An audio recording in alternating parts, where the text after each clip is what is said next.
Well, here we are. Chris Jones. Thanks for joining me in the booth. We're here for MaREC MaDness, week number 4. The best week? Championship it's week? got to be the best week. The week number 4, Final Four. Final 4, week number 4, April 2nd. Okay, not all things worked out perfectly for us there, but close enough. Pretty darn College close. basketball takes theirs into April too. So, what can you expect? Pretty close enough. Like we're close. Like we're almost there. But hey, we've got the Final Four tonight. So if you've missed out on MaREC, go to YouTube, our YouTube channel, YouTube/Rec Poker. You've got the first 3 weeks that you need to catch up on there. If you don't want to be spoiled, stop now, go there, watch that. But if you want to be spoiled, we have the Final Four left in the bracket tonight. We started with 16. There's 12 people that find their way into the close but not close enough category. Myself included, yourself included. It happens, but we're down to the 4 people that are left. So tonight we have match number 1, Joe Coolis versus Ben Enslow. Joe Cool / versus B Jammin. Should be a good matchup. And then on the other side of the bracket, we've got Pet Vet versus Poker Geek MN Everywhere. Wow. I don't know if the Everywhere is always part of his name or if that's just something he says afterwards, but either way, those 4 people. So and only one of those is, if I'm not mistaken, only one is a defending champion, right? Correct. Yes. Yeah. Poker Geek has the ability to become the very first 2-time champion. It would be an elusive club because it's tough to be number 1 out of 16. It's very tough. No slouch out there in the bracket. It's a tough matchup the whole way through. Even if there was, one person that was clearly heads and above better than everyone else, it's tough to win a heads-up match for someone, and you've got to win 4 of them to be crowned champions here. So it would be tough to repeat, even if you were easily the best. But Poker Geek's got a shot for this. Oh, B Jammin, thank you for the subscription. I appreciate that. For those watching, B Jammin, see that, yeah. B Jammin somehow has rec poker emojis, man. I'm so jealous every time I see him. We'll figure out how to get those, or find someone who's better at the streaming thing. B Jammin, help us out. But yeah, it would be an elusive club for Poker Geek. I'm going to mess that up. When those two are playing Pet Vet versus Poker Geek, it's going to be tough for me. I apologize, but yeah, it could be a good one. And the other 3, they're vying to become first-time champions, which is also like a hard feat to get. 2 times is really hard, but even it's a feat for all of them. So part of the elusive club. This is the 4th year we have it, so this would only be our 4th champion that we're crowning. So an elusive club. Before we get started, any predictions from you, Chris, on this? 4 solid people, so I don't think you can make a wrong prediction if that helps you out. Well, when this whole thing started and the prediction bracket came out, my pick was B Jammin 96. So I'm sticking with it.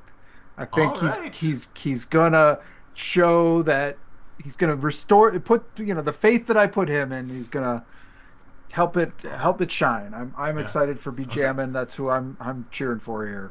All right, cool.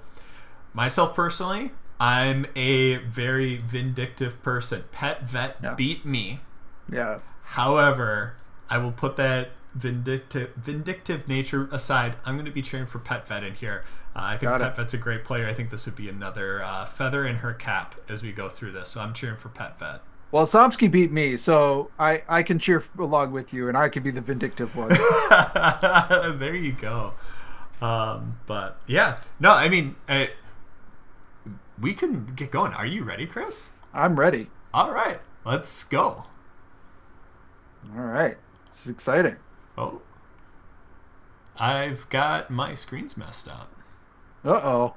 Yeah, we'll figure this out.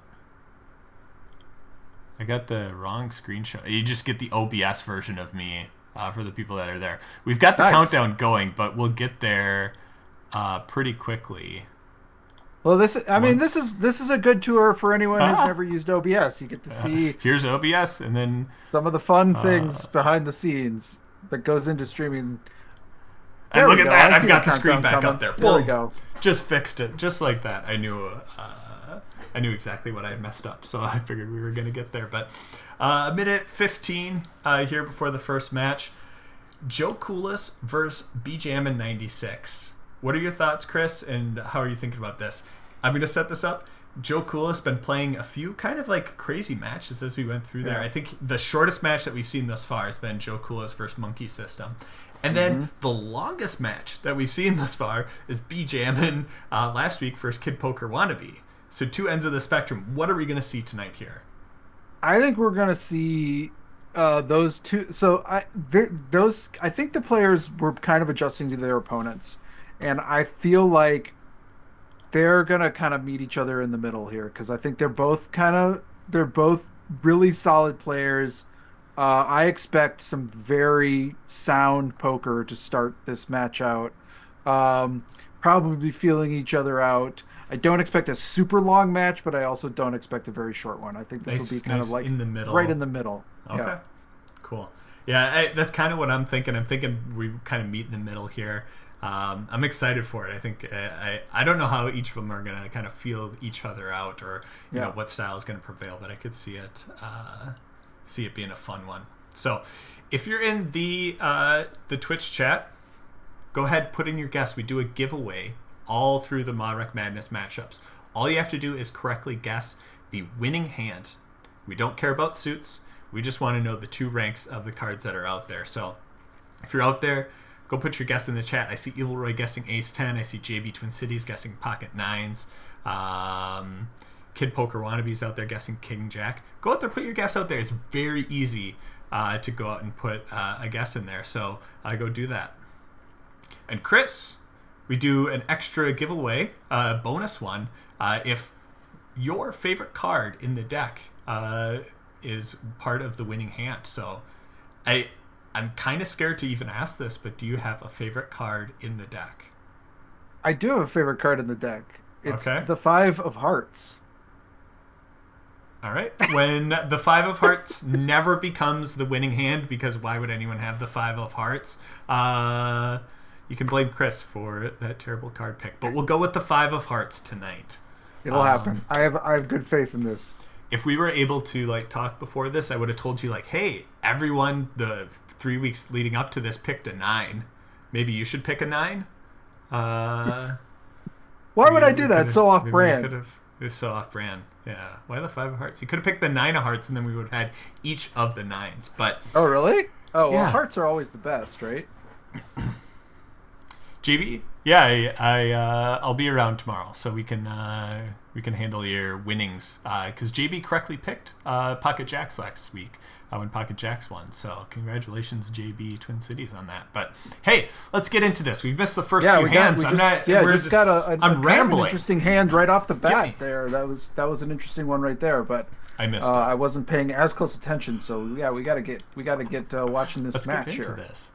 BJamin off to a very small lead, but looks like we only missed like 2-3 hands. Yeah. But it looks like it was a relatively sizable one going BJamin's way.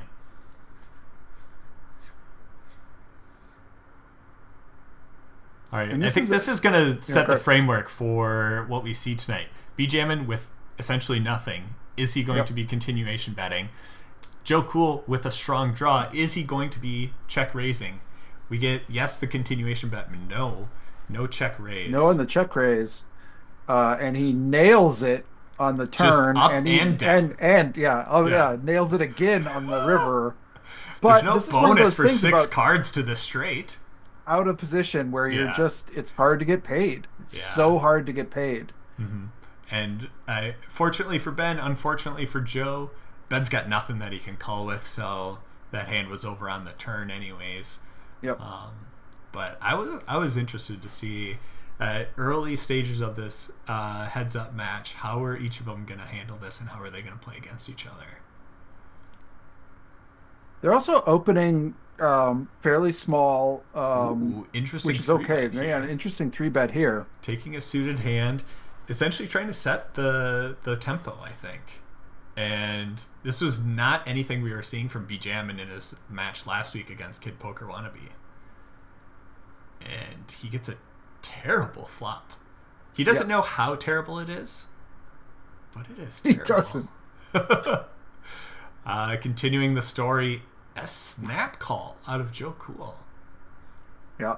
And this, I love these types of boards. It's so interesting. Ace, King, and Jack are out on the board for diamonds, and it was a 3-bet pot. So how well can either player represent the flush is very interesting. And the bet, I like the bet here from Joe. I like that sizing, even though he doesn't get paid here. It's a good. We want to get value for this. We don't want to keep messing around. Yeah. Boy, they're going to get all the most interesting boards here. Really putting each other to the test. Yeah. 5 of hearts. Just saying. Oh, is it going to be over here, Chris? 9 high versus 6 high. I mean, it could have been. Put a 5 on the turn and then put a 5 on the turn. Yeah, there we go. Well, the 5 on the that's not going to win it. That's a chop pot. 5 on the turn, get it all in, and then a 9 on the river. Yeah, that could have done it. All right. We found our way to get to a winning hand, but that's how unlikely it was. So Bjamin's going to continue. I was wondering. I mean, I was thinking he's going to if he's already started that line there. I think that's the hope when you 3-bet the first time with the 10-7 suited, is that the next time you can do it with a better hand, and it just really makes it easy for the ace-10 here to go for the 3-bet.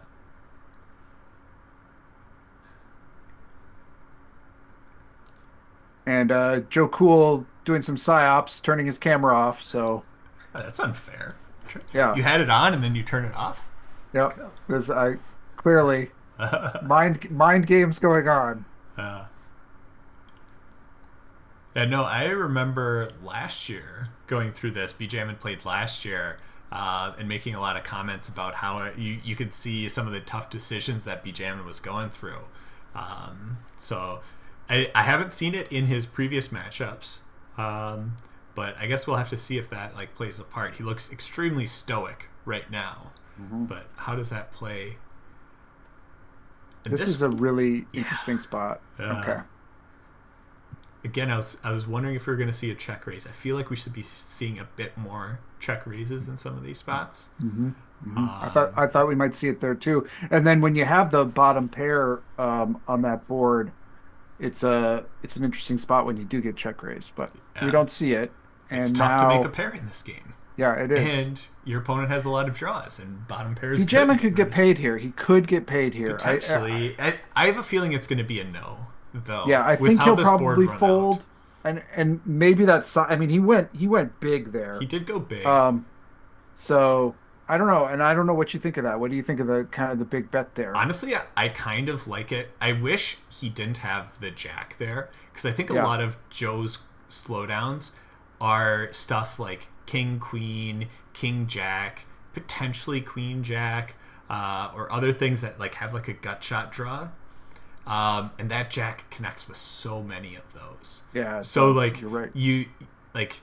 You're putting your opponent to the test when they hit just a jack, and it's did I really have an ace, or do I have the flush? And do you want to call down with second pair, potentially good kicker? So I do kind of like that size there, going a little bit bigger just with how that board ran out. I would have preferred he didn't have the jack himself, because he wants his opponent to have a jack there. This could get interesting. I got to see a 3-bet, right? With the dynamic that we've been developing from Bjamin. Yeah. And I think heads up, you got to defend king jack. For sure. When we're this deep, yeah. Yeah, and even on this board doesn't connect with a whole lot. King jack high is still relatively decent. Yep, we do see the defend. Yep, I like the small bet. Now I think is when stuff gets interesting.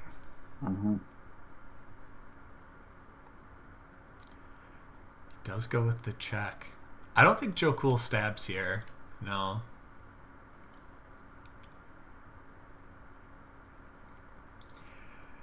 again, this is kind of a spot where it looks very bluffy if Bjamin goes big here. Yeah. So I would almost go even bigger than this.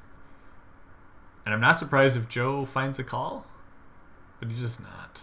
Yeah, I can't blame him either way. I think maybe he does it with an ace high call, but the king high call is just sort of. I don't know. Yeah, it's rough. Bjamin very easily could be bluffing with an ace high, and it's always crummy to bluff catch when you could lose to the bluff. Still lose to the bluffs. So I get it, but yeah, that line it's skeptical, especially with how that board ran out. Poker Geeks asks a good question. Does the 5 of hearts need to play to win or just be in the hand? Just be in the hand. That's just be in the hand. Yeah. Just be in the, it just needs to come along for the ride. Yeah. No one has ever picked a card that we had to have that question come up, Chris. Just just for clarification, no one has picked that low ranking of a card that it really was questioned. Well, I mean... And has anyone ever got it right? Yes. I think the very first time we did it last year, the women's champion, Laura... Oh, Eisenberg? Eisenberg picked it correctly. Yes. Okay. Thank you for helping me there. I had the mental break. This could be interesting. I like this hand. Yeah, this actually... Big bet. Bjam is not going anywhere. Yeah, he's not. But is he ever raising here? I don't think so. Oh, Joe saved by the river. Yeah, I was going to say, this is starting to get kind of interesting if Bjamin does win this one. It's really going to tip the scales. Yeah, look at and Poker Joe... Geek MN knowing his stuff. Ace of Spades was Eisenberg's pick. Of course it was. And it was correct. Interesting. Yeah, great memory, John. Big bet. Oh, there's the reaction from Ben. We see it every so often. Just the uncomfortable after facing that bet. This is gross, but yeah, I feel like you can find a fold here. Yeah. Jacks get there, sixes get there, spades also get there. So much connects with this 10 of spades river. Yep. Oh, good fold, Bjamin. Good, really good fold. I think that's exactly right. Even with the spade in our hand, which might tempt us more towards the call than the kind of other 9-7s we might be holding. But yeah, I think it's more plausible to call there when the river's like the king of spades. Yep. When we miss the straight draws and it's only the spades come in. That's probably what Joe Cool was looking for, because I'd almost suspect a call there if that was the case. But the 10 just too connected. Yeah, it's just, I mean, there's so many possible holdings he has that beat us now. When you have 2 pair, you're blocking so many of the other things that could potentially be out there for Joe Cool to have with how the action went prior to it. So good fold. And now we're back to even. Yep. Like, going into that, it felt like Bjamin could have been running away with it, but quick spin and back to even. But a lot of people would have, I think, made that call and been even in worse shape. So I think those are the kind of folds you need to be able to make in these heads-up matches. When the board really deteriorates and it's not it's not, I had 2 pair, I had to call. It's really like this board deteriorated and 2 pair was just not really worth it, what you thought at first. That's what gets people to this stage in the Final Four of MaREC Madness. Like, you have to be willing to fold some of those types of hands. And now here he's looking with ace high and calls correctly. Bjamin is on one. He is off to a start here. I'm loving it. That is really nice. Ooh, this is going to get spicy too. Because Bjamin has been 3-betting a lot. At some point, like, when this happens, does Joe Cool not consider a 4-bet here with how many times he's been 3-bet and now his holding that he finally has? How could Bjamin be 3-betting this much and have something better than ace jack? Yeah. He does, but man, he's got to be at least considering it in terms of like how wide is Bjamin. Wow. I get so frustrated. One of the more frustrating flops is when you've got no none of your suit comes. It's just like, come None of them, on, how is not a that single one. possible? Yeah. Yeah, I thought I was gonna see Joe Cool get sticky there, Yeah, yep, just because Ace Jack, it's a good hand. Like it's gonna yep. be good. Correctly making a very good fold out of him as well. I've definitely, being in Joe's spot, would have been frustrated with the amount of three bets, and also in that board been like, whatever. Time for me to get sticky. I'm Yeah. gonna hang in here. I think I would have been like you had mentioned. That's a spot when I'm getting three bet a lot, and I got a nice suited ace. Mm-hmm. I'm maybe finding a four bet there Yeah. too. So, It's not like a um, four bet bluff. That is a four bet for value in my yep, mind, right, yep. with how this has all been playing out.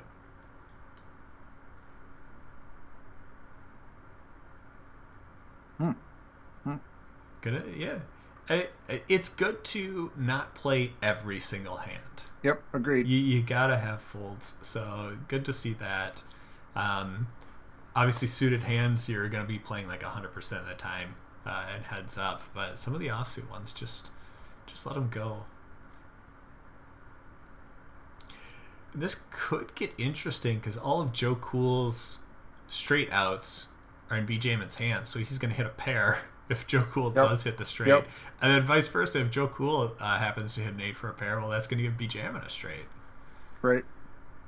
And instead, we just keep pairing the board, and it gets Yeah, less did not. interesting. It seemed like a spicy flop, but it didn't really go very far. To be fair, we are getting some like spicy hands being dealt out here. So many Yeah, for like sure. both have a king, like both have a king here. We saw both had an ace. We saw straight pair combos. We saw flush draws versus two pair. Like even if this would have come out like with the intention of trying to slow play a little bit more, the hands have just Yeah, said I no. mean, here he is. He's three betting. I mean, Yeah, if you didn't see his hands right here and you saw just his yeah. stats and you were just playing some random person, Mm-hmm. I think you'd be like, come on, Right. this Yeah. guy's a maniac, right? But he's just really just every time he's just kind of had a hand that really makes a lot of sense. And it's crazy how it can happen. If I can vent for a bit, last week when I played against Pet Pet, I got no hands. I was just cold deck the whole time. I kept track of it. I got dealt 3 aces out of my. We played like 70 hands. I got dealt an ace 3 times, and like one pocket pair that didn't go anywhere. And it was just, oh my god, Ace King versus Ace Jack again. What is Wow. going on Wow. here? This is bananas. Now does Joe Cool's got a 3 bet this, right? Yeah. He does. Now does And the I 4 bet I come out? think he's got a four bet I this. think so. I mean, how can you not? If you're not 4 betting this, then you're just almost having no 4 bets, right? Like firmly in the value range.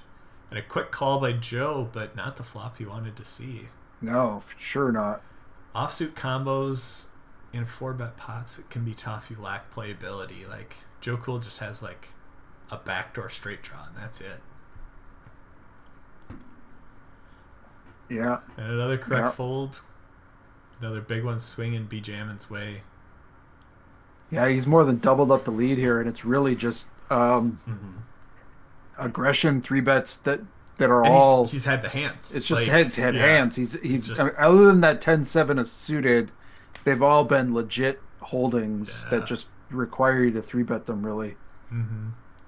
Yeah, if that one spade would not have come through on the river, um, I think this could have been over for Bjamin already in his favor.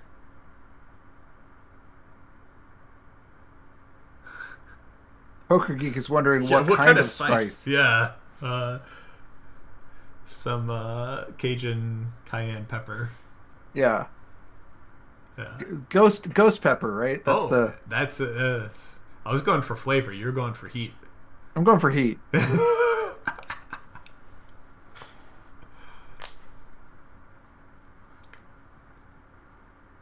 All right, 2 5s out there, but none of them the 5 of hearts.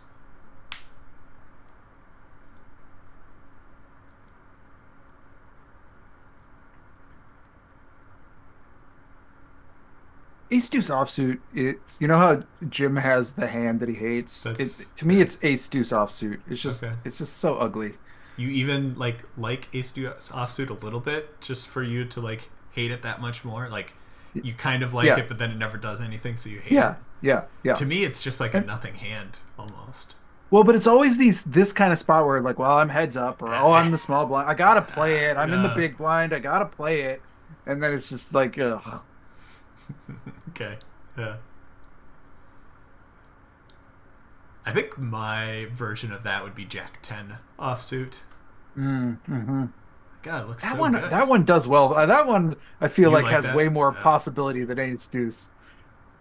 I think yeah. I mean, given the choice between those two, but Jack 10 offsuit is the one that when I play it, I feel like it's just like cool. It just came ace 5 deuce. I'll just leave, I guess. Yeah, I'm just done.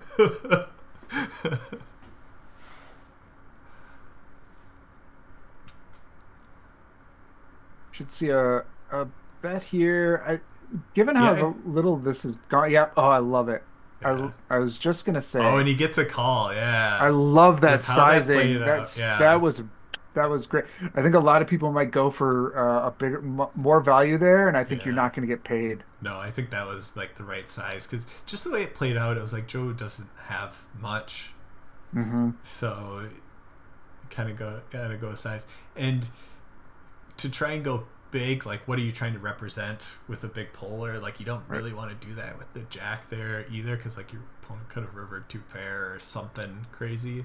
I really liked that river sizing. Hmm. BJman had a gut shot straight jaw He there, did have a right? gutter Yeah. there. I was expecting a call.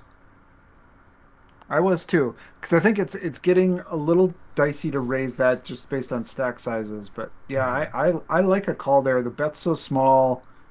We just saw. I mean, if he spikes that, he's Uh, stacking Joe. So uh, um, an 8 versus an 8. Oh, Joe's taking the raise route here, hmm, which I kind of like. Really putting your opponent to the test. It's tough to make a pair. BJM is going to call a lot of things, and having the Queen of Diamonds is actually somewhat relevant here. Wow, yeah, just jams it. I don't know about the jam. You're going to let your opponent off the hook, but BJM does have a straight draw to go with his pair. he's thinking about it. He is. I initially said you're gonna let him off the hook. I don't know. He might. Oh, Oh man, I could see a call there because you should. I guess with the diamonds, you do have to be worried about the diamonds. It yeah, might just be you straight up do, drawing you dead, do. Although the maybe the diamonds don't put it all in right then. right? That's where you have to make a read on your opponent. Yeah, Some people will just stick it in with diamonds. Some people will say, "Nope, we'll just try and string you along." So I have the nuts, and not much is going to change on rivers. right.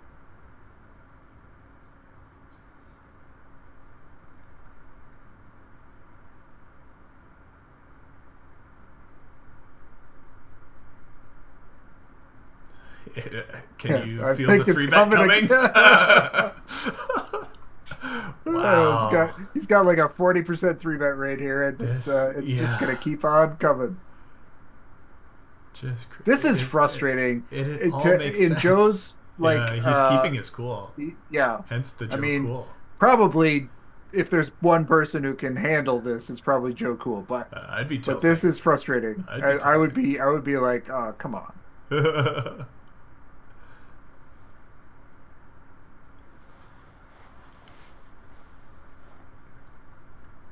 Does it count if the five of hearts is on the board? Oh no, not at all. It does not count. Does not count. All right, fair enough. An overbet. Ooh, I like spicing it up. He's got a gut shot. He Hmm. didn't bet the gut shot. Wow. Oh, Ooh. what a river. I think, yeah, BJ after going the overbet route and hitting mid value is just going to check Yep. here Yep. Yep. all the time, but it did make 2 pair for Joe. Easy 3-bet here. I know he's just gonna flop a pair. Like, wow, all the cards going in BJMN's favor and turning 2-pair. Yeah. He hasn't had a ton of these where Joe has caught much. That's the weird thing about like flopping great is you also have to have your opponent flop somewhat okay to like really start to get paid. I really like the check here from BJMN. Mm, Joe checked the flop, and then when you hit the turn like this, it can be somewhat instinctive, like, oh, I've got to try and get value in this spot. But like, what are you going to get paid by from Joe? Like, you block a jack and all this like type of thing. Like, you're going to get paid by his bluffs. Let him right. bluff. Yep. Like, Yep. let him go And he after did. it. He So I got he like the got it check. there. He went for the check raise. I kind of would have almost liked. I'm just going to try and string you along as much as I can. Yep. Call and then check river as well too. But he did get that one extra bet out of Joe on the turn by not leading out. So I liked it.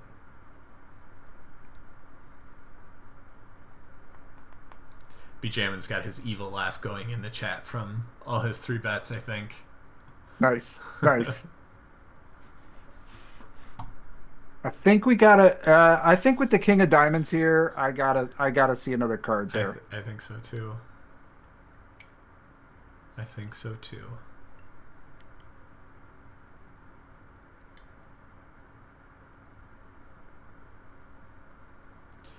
This is one of those interesting spots with the ace-9. Do you continue? Do you check? Mm-hmm. Ben goes for the check. I'm assuming to just be able to call turns here. Because you don't really want to get check raised on the flop. No, you don't. When your opponent leads into you, oh, he doesn't call. He just lets it go. Correctly, again. Correctly, again, yep. My thought was stick around for a bit. I mean, ace-9 can be good there, first of all. Second of all, you got the gutter. Yeah. Ace if you're behind, pretty you can, good. Yeah, ace is probably pretty good. I mean, there's some reasons to stick around there. Yeah. Alvita says stay calm and carry on. That is his mode of how he's been playing this match so far. Alvita's Joe Cool. Getting 3-bet a bunch, it can be frustrating, but stay cool, stay calm, and carry on. Do we see a 3-bet from Joe? I think so. I'm expecting it. Yeah. He's been using a smaller size for the 3-bets. Yep. It's making Ben easy to peel, but we still see a fold.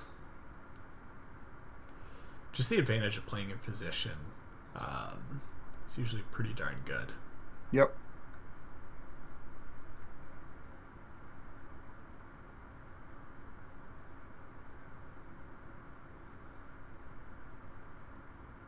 I mean, at least so far, this feels like what I expected out of the match. I didn't expect Ben to just get hit with the deck like crazy, but I did expect to see some big pots, some small pots, each of them kind of making smart decisions as we go through here. So I've been satisfied. This has been a good one.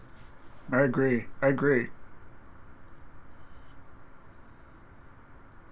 Ooh, a tricky check back from BJM on the turned 8. That is the just ugliest card that Joe could possibly see. There's been no betting in this pot, though. I know. Flop and turn had nothing. Oh, man.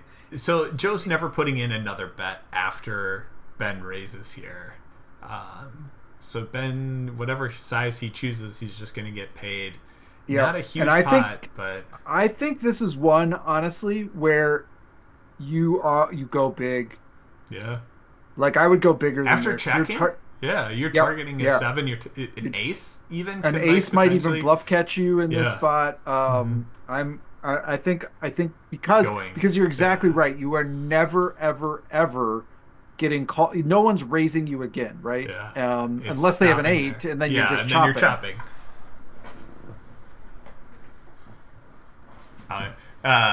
Elvita says I got it right to stay cool and carry on. Joke. Got it. Yeah. He likes that rendition, that little change I snuck in there. Hmm. Did I really say that, Poker Geek? That's the advantage of playing in position. It's sometimes pretty great. I mean, it is. I mean, no lies detected. I Yeah. don't know what Poker Geeks Sometimes I ramble on in my about. head thinking about Yeah. something else, so I'm not surprised that I would have said something. Okay. All right. 5 of hearts on the board. Yeah. But that's the advantage for be jamming here, playing in position. It's sometimes pretty great. It is sometimes pretty great. I agree. Oh, Joe. Sometimes he called quick. Yeah. But Ben's got to feel pretty good. Joe's got to feel even better. Yep. I don't know. If Joe raises here and I'm Ben, my alarm bells are going off. Yep. And he just clicked it. He kind of clicks it too. Yeah.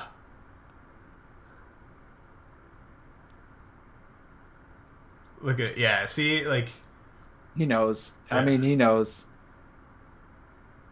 It's like, what finds this? What finds this line on this 4? Yeah. I mean, because I can't see, like, is 6-7 ever finding this line? Is 5-6? So now he beats the other 5s. I think Joe's gonna go all in here, and Ben's gonna call it off. Yeah, that I see how that one plays out. Yep. That's tough. That's tough. 10s. He's gonna 3-bet with 10s. He's gonna 3-bet again. Oh my goodness. Back on the horse. Yeah. How long has it been, Ben? Since you've 3-bet last 3 hands?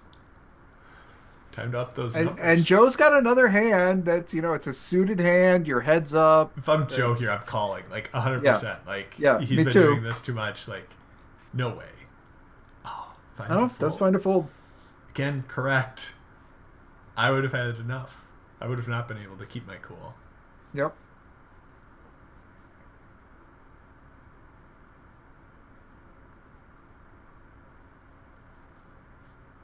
This is a good reminder that sometimes people who are 3-betting you, they don't have it out for you. Yeah. They're not like maniacs. Sometimes they just have it. They just have it, Pet Vet was 3-betting me a lot. After like the 3rd time, I had enough. I was like, screw it.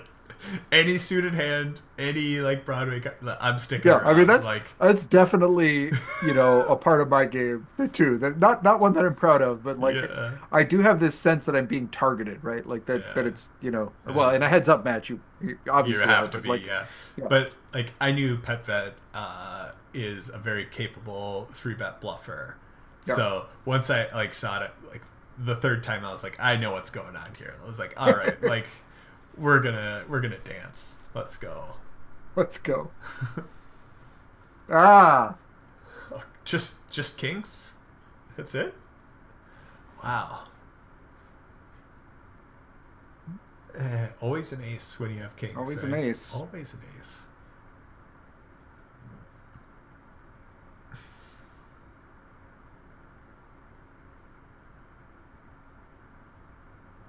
Always 2 pair. Oh, but Ben's not going to be piling in the chips here. With like the make ace that there, ace a jack well, maybe not a jack now with this run out, but like, man, chips would have been flying. Even if Joe goes big here, I think Ben calls this. But if it would have been like 7.5, I think Ben would have really considered a fold. Yeah, that's the proper size Joe for Ben's exact hand there. Here we go. All right, how can I mute you for just like a quick second? Oh, 5 of hearts. Let's go. 5 of hearts. Let's do this. Come on. Yeah, 5 of hearts. Not like I have clubs. It out against Joe Cool. I just have it out against the hand that he has. Just 5 of hearts, 5 of clubs. No. Oh, gosh. Why do you always have to ruin things? I think this is just good. Oh, he calls. Oh, no. Went the other way.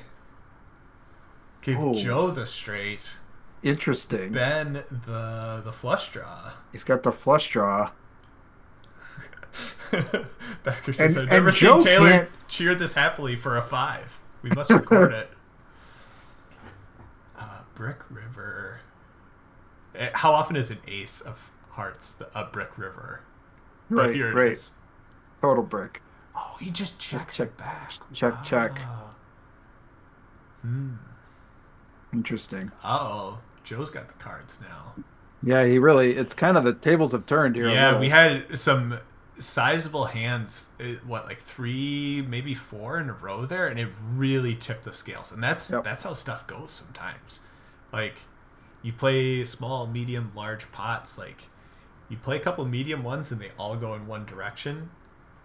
Uh, It it's tough to come back from that. Like, it's gonna shift things so quickly. Yeah, and one of the things about heads up, well, it's true in all poker, but heads up when there's nowhere to hide is like when you get into that 20 or below big Hmm. blind, it just the pressure of that just feels more than like if you're at a full ring table.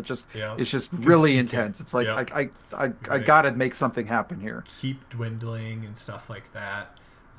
And I've even seen it when I've been playing heads up against other players online.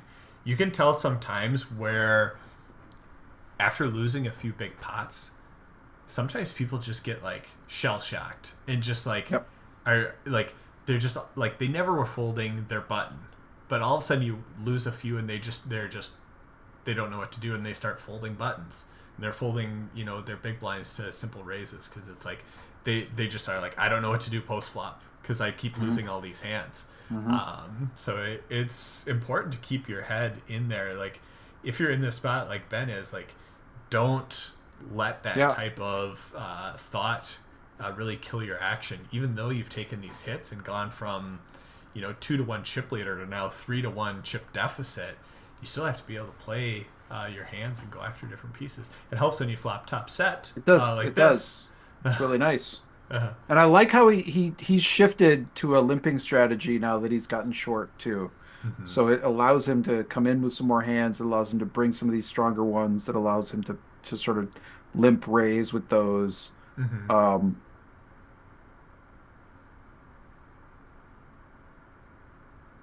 I was curious if we are going to see a 3-bet there, but there's really not too much to do for sizing uh, off that it's stack. tough. Uh,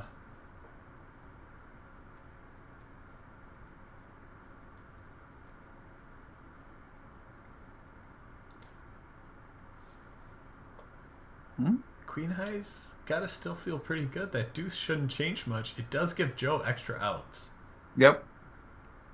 And now he goes big. Yeah, this is a big sizing. It's Oh, really this going is to put him to the tough. test. Yeah, I don't think you can call there. Yeah, that's a great bet because that's just a bigger stack bet that Uh, you can't do much about it. like when you're Ben, you can call it sometimes there because there's a lot of bluffs that your opponent has, but some of those bluffs are like king high. Right. Again, Right. it's always terrible to call and bluff catch correctly but still lose.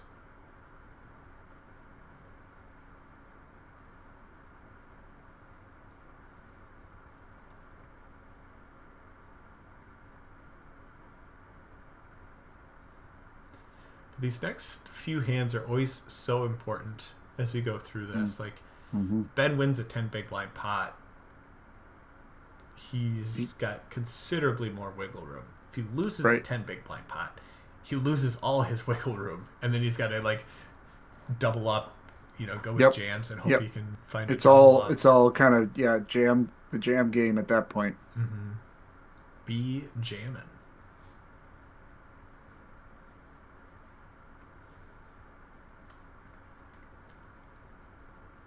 We're just getting a bunch of junk, so we're seeing raises, folds all throughout this. Ben's sticking with the limping strategy here. Yep. I like the bet here. Mm-hmm. So often misses when Joe does not go for a raise.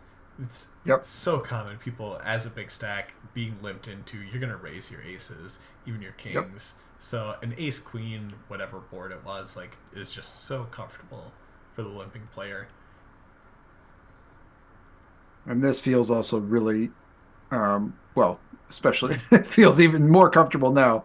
But I like the check. Yeah, Mm-hmm. like we said before, like this is a spot where you just kind of hammer locked the board.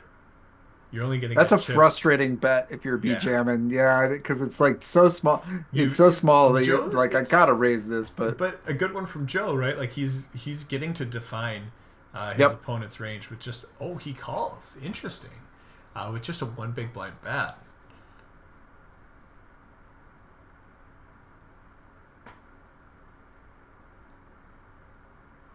Mm. I was about to say, like, I'm not sure what to do with sizing here, but my Yep. initial reaction is either very big or very small.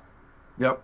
And Ben went for the very small route, so I think that's right because he's going after like an 8 there, and we don't even beat all the kings, right? So that also gives us, if we get jammed on there, I don't think we can ever fold, but it gives us at least the thought of it. yeah.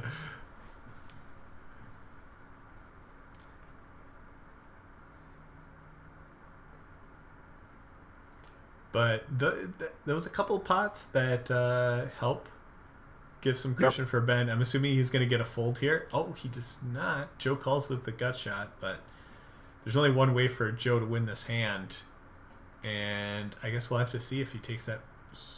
He does take that route. Yeah. Wow. Nice bet. Yeah, I thought we were going to see Ben really shrink that gap, but Joe says, no, no, no. No, no, no, no. I will keep my lead. Thank you very much. Ace 9 not going for the 3-bet. I think we're seeing his stack playability Hmm. really dictate his 3-bets now. Yep.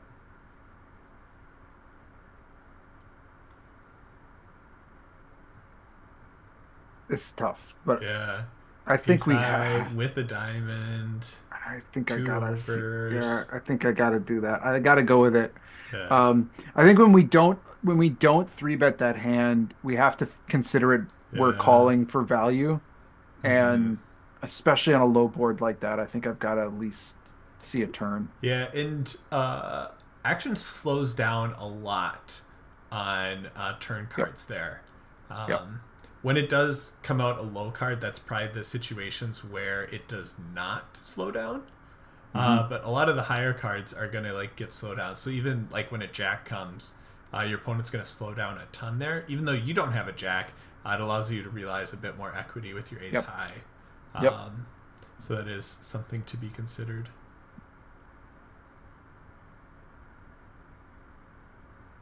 The nut low going for it here, and the nut low Gonna win getting it. it through. Win it with the one big blind bet. Yeah.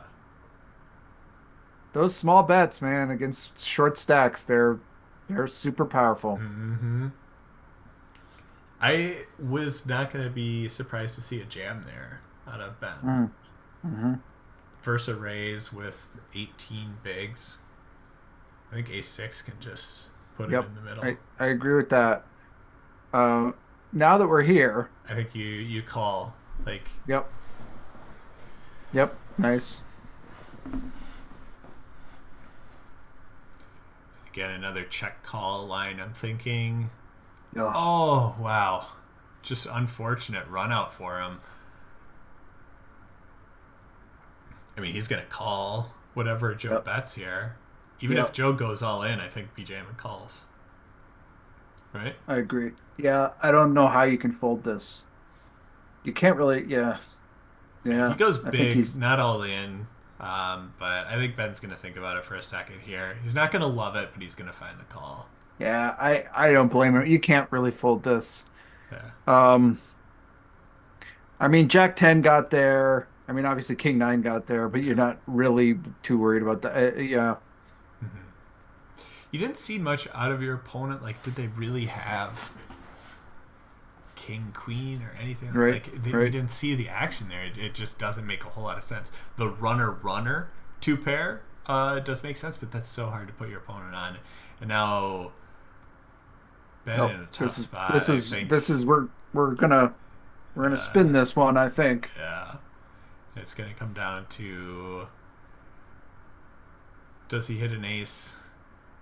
Potentially a counterfeit type of spot, We'll see this. This could be Joe advancing if the board's clean. That's a good-looking board so far for the threes. It is a very good-looking board. And he does hold. Wow, nice. Congratulations, Joe. Yeah. Keeping his cool. Nice game, Joe. Wow. Very keeping his cool really in the midst of all those 3-bets. And good game, Ben. That was a well-fought match. It was really fun to watch. That was a Final Four match right there. Yeah. That was Agreed. good. Agreed. I thought both of them played really well.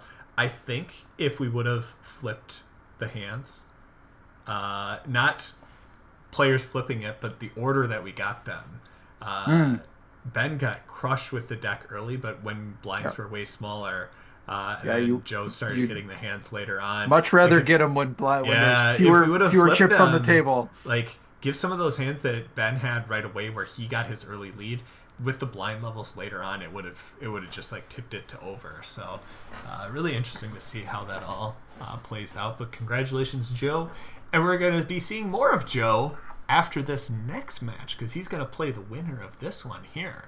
Because now we have Pet Vet versus Poker Geek. I'm really excited about this one. I think both of them are great players. Like I said, I'm cheering for Pet Vet. I think Pet Vet is an extremely solid player. I'm excited to see how she's going to take her game against Poker Geek, because Poker Geek sometimes does things that makes me unsure of, like, what's he doing in this spot? Is he bluffing me here? Is he just going for super value? Like, I'm not really entirely sure, so we'll see how the very systematic, prescribed in thinking Pet Vet will be going up against John. Not saying he's not, but I think it's going to be a good one. Yeah, Somsky is a tough player. He's knocked me out the last, I think, 2 years of this tournament. Once in the finals and once in the first round. But you did get revenge on him last year. I did, or was it? Maybe it's not back to back. I know that he and I have just tussled. You've played each other 3 times. 3 years ago, you played him in the championship. Okay, that was 3 years ago. Okay, you beat me 2 years ago. Last year, you played him in the first round and beat him, and then advanced. Okay, and then this year you beat me. First round, he beat you. So I don't think I have ever played Pet Vet in this format. Interestingly enough, I advise against it. I was not happy to drop Pet Vet, but it was a fun match. Yeah. But if you're out there, go get your guesses in the Twitch chat because we redo the winning hands. So I see some people out there guessing hands already, but if you have not already, go out there, put your guesses in, and you get a free chance at winning. All you have to do is just guess the 2 ranks of the cards of the winning hand in this. Last hand, it would have been pocket 3s. If you would have guessed pocket 3s, you would have won. No one guessed pocket 3s. So go out there, guess it, and we'll get into it with Pet Vet versus Poker Geek here. Yeah.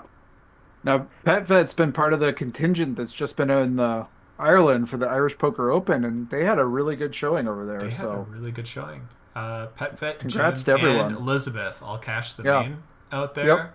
Yep. Jim had a final table, which sounds crazy to say, but is in fact true. Yeah. I'm not. I saw there was a weird German stream that has photographic evidence of him at the final table. So, congrats to everyone out there. I mean, congrats. I've heard it's an incredibly fun time, and then to also have it with poker success is pretty sweet. I'm going some year. I gotta go. I just gotta go. It sounds like a blast. You let me know. Maybe we'll plan something. All right, Ace Deuce offsuit 3-bet. There we go. So see, she can win with it. There we go. Yeah, that's how you got to win with it. Use the aggression. Oh, just get your ace queen turns to dust. K Poker Wannabe says, and is it Maruna won the ladies event? I don't know who that is. Do you know? I don't know who that is either, but congrats to her. Yeah, if any sort of affiliation or someone that we know, that's awesome. Yeah, that's amazing if so. I just totally missed it if that's the case.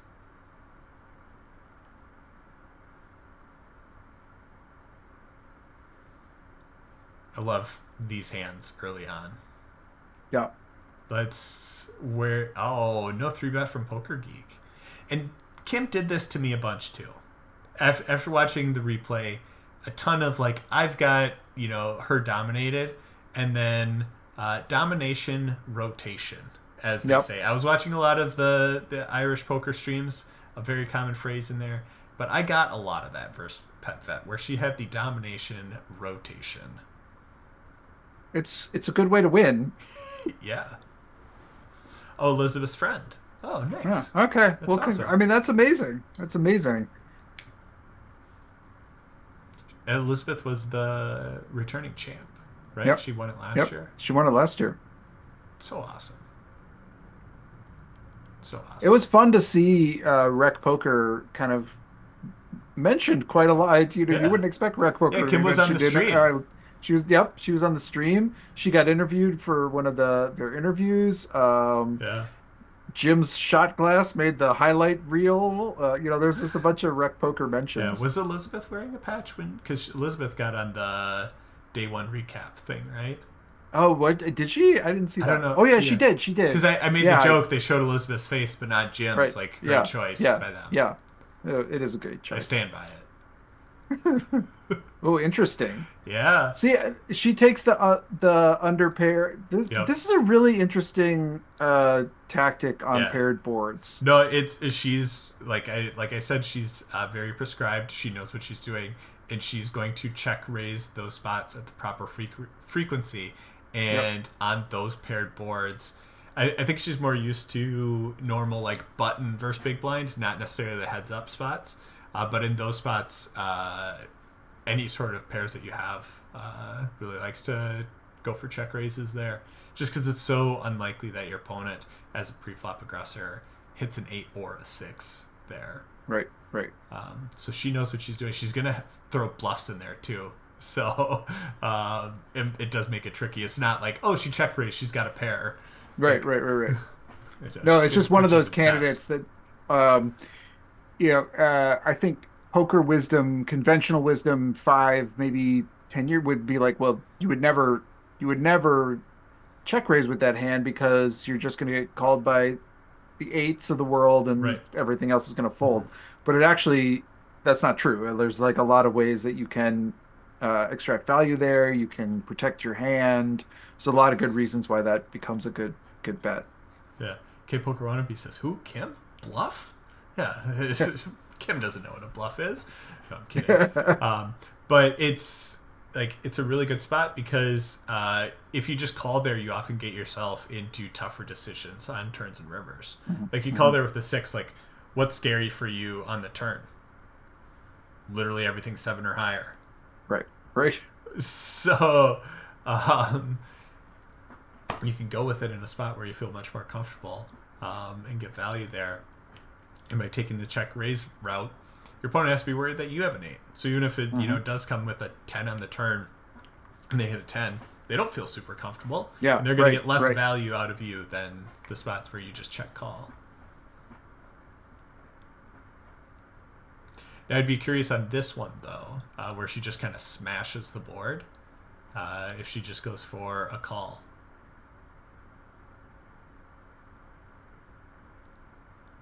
Because what's she expecting to be called by? Broadway cards? She does go for the... She goes for the raise. I mean, I guess I wonder if there's a rainbow board if she goes for the call because it's got the flush draw, maybe. Okay. Yeah, she's going to get called by hearts and like Broadways. Yep. That have straight draws.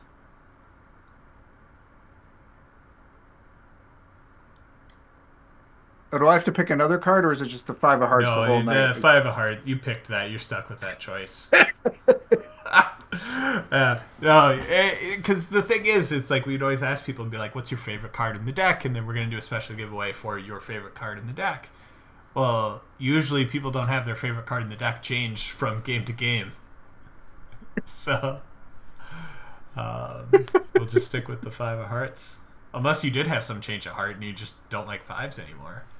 I mean, they won in the first match. They showed up and did us proud. So, I'm not going to turn on them yet. Yeah, forgot about that.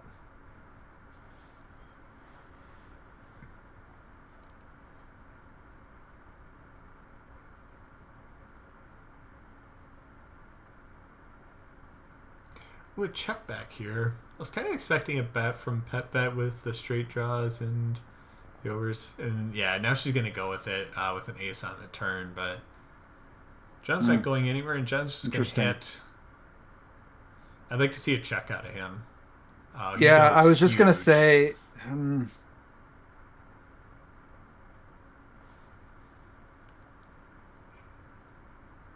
you would have checked there? I think so. Can you ever bet really small? That's the other thing that I was thinking is like, do you ever like bet small there? Like 2 big blinds? Yeah. I mean, I love those types of things. I think if you saw some of my matches earlier, I did a few of those where I'm just trying to eke out a little bit more value. But I think I would have liked to check there. Yeah, I think a check or really bet small, I think is probably what we want to probably do there. Yeah. And Andrew Brokus says, "I wish I had checked too." Well, now you can see. Andrew Brokus has this term I love called value panic, and I think it's really apt to think about in those spots. Like, am I value panicking? Like, I want to get value for this hand. I absolutely love it. Yeah. Like, I've never heard that term before. Yeah, Elvita says great term as well. I knew immediately what you were going to say once you said the term. It was like one perfectly describes it, and 2 is so great. So many recreational players struggle with what was it again? Value panic. Okay, yeah. I'll remember it. I liked it. It doesn't mean I had to remember it right away. Yeah, no, so great. Like, you see it so much. To me, I've really started to pick up on when my opponent could be value panicking in spots, and it does make your decisions a lot easier. Loves a chop. Yeah, the 8 is not going to play here. Nope. Oh, are you going to join me? Jim left me hanging. Yes. You know what they say, Chris? Everyone loves a chop pot. Yes. That was pretty good. I mean, we weren't quite on the right timing, but at least there was some effort there. It wasn't quite. I mean, there was even when they do it, they're a little bit off. Yeah, fair enough. I mean, it wasn't like Jim Reed. I mean, Ben says killed it. Ben says we killed it. Oh, we killed it. All right. Yes. Good deal. Yes. Send our audition tape in. I'll take it. All Jim ever did whenever that happened was he'd sit at the camera and smile. I'd be like, okay, like, trying to set you up. You're just smiling. Yeah, it was. Elvita says participation trophy.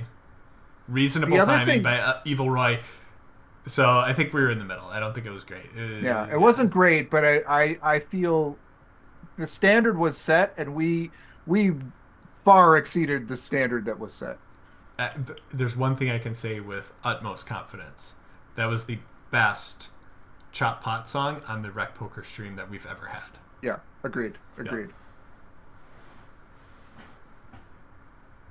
All right, let's get back into it. There's poker going on. Good poker too.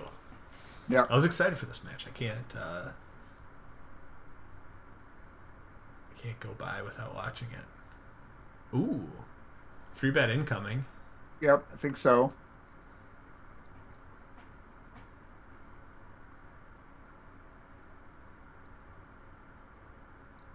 I think Poker Geek gets sticky in some of these spots. I would not be surprised to see a call here. We saw this essentially same flop last match when it was Ace King versus Ace Jack, and Ace Jack just quickly found a fold from Joe. But what will Poker Geek do?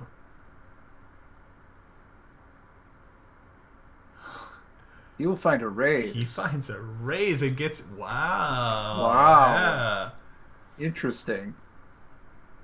That's an interesting play. I mean,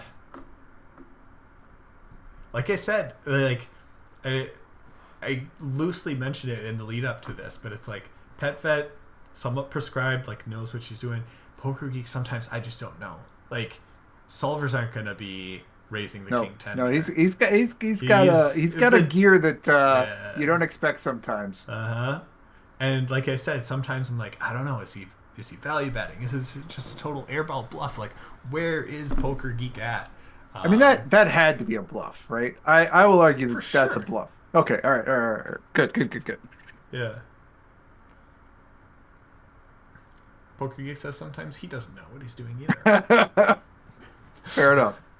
If he doesn't know, how is his opponent gonna know, right? Right. It's the ultimate What bluff. One of my favorite things watching Kim play on like when she's got a camera on her, when she has to make a fold that she doesn't like, she stops looking at the monitor for a second as if like I'm not even gonna watch this go away. And she kind of looks away briefly while she folds. Yeah. I think that might be just like almost a way she deals with having to make a tough fold, but I love it. I love seeing it. Everyone's got their own things. I think there's certain things that I do too. I don't necessarily pick up on them, but sometimes I see them when I watch back some of my streams or see Yeah, some of yeah. them.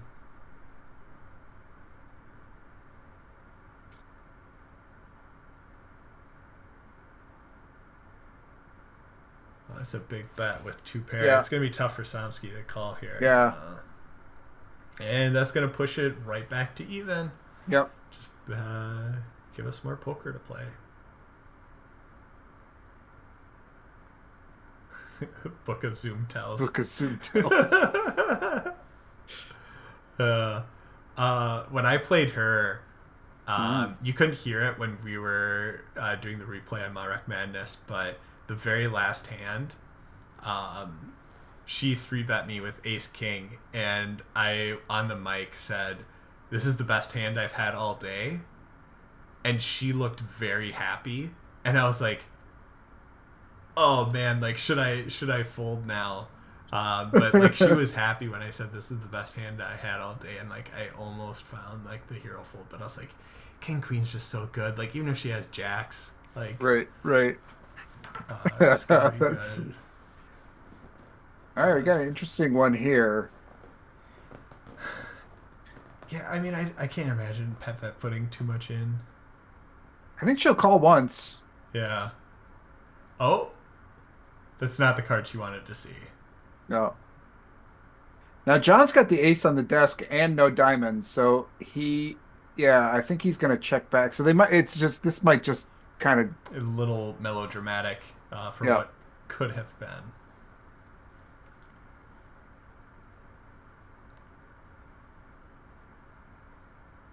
Hmm. I think he's gonna call. Like I don't think he can find a fold. He's not gonna love it. Yeah, he's saying something, but I think he's saying something like I can't fold here. That's my guess. Yeah. It was just that classic spot. They both are like the exact same spot in their value range, but one of them's just slightly Just a higher. little higher. Yep. Yeah.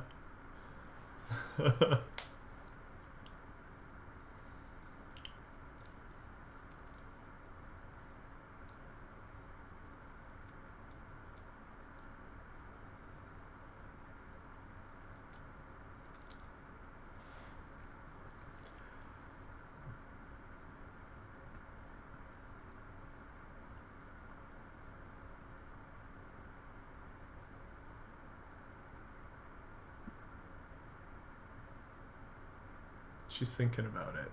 She did is she I mean she just threw back It's, queen three off, yeah, I so was gonna say she's not thinking about folding. yeah. It's the other two options.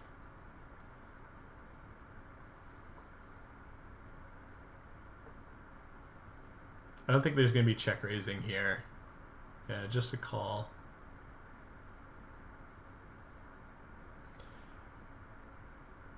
Either big or check is my inclination there from John, and we do see the check. And I think Kim will get away from this. It's tough with this run out, and oh, he goes Oh, small. oh, maybe she won't. I think Oof. she can still get away from it. I'm expecting a fold. Oh, Wow. yeah, that's a very good Wow. fold. That's a struggle. That's probably a leak in my game. Like when people bet that small, I'm Yeah. like, Mm-hmm. It's like if you sit there and think about it, it's like, what is your opponent actually betting. Like if they've got just high card, like they're probably just going to check down. It's like, what are the bluffs in those spots? On that specific run out, your opponent just almost has no bluffs. Yeah, no, they don't. Just really good fold by Kim there. I loved it. Yep. And, oh, man, if John didn't know it, but if he bets there, I think Kim is calling with ace high. Yep.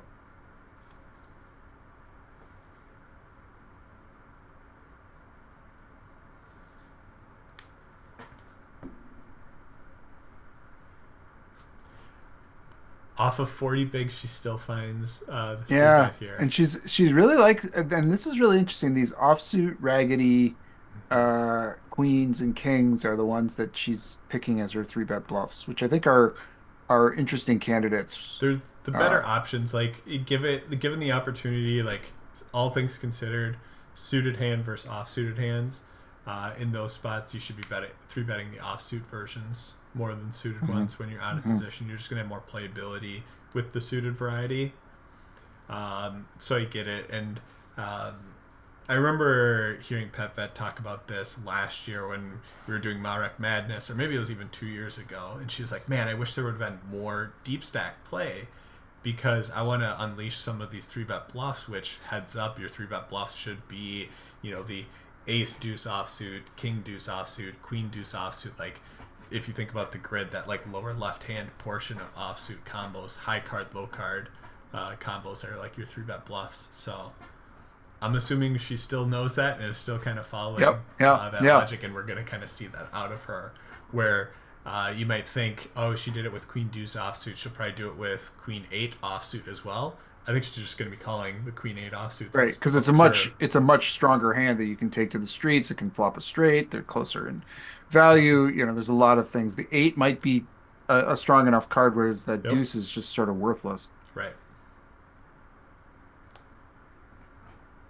So that's what I expect out of her. And like I said, with like when I was talking about the prior one, like she 3-bet me like 3 times, and also I was just like, all right, whatever. Like I'm gonna be sticking with this because I know you got some of those other things in there, right? And I'm gonna play whenever I've got some sort of reasonable hand.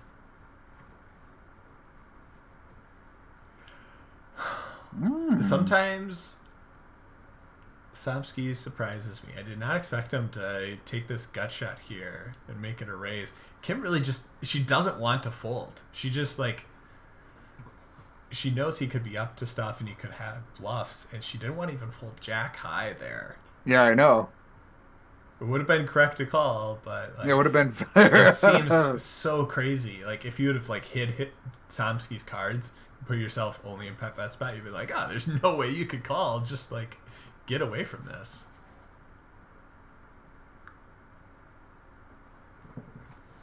But man, this is a boxing match. Exchanging jabs, going back and forth. It's great. Somsky's playing the Deuce 7 game, I think, here.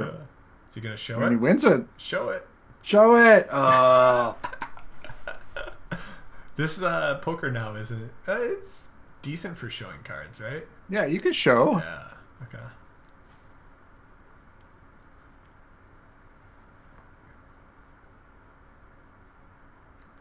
So John bet 1. Yeah, this is a weird spot.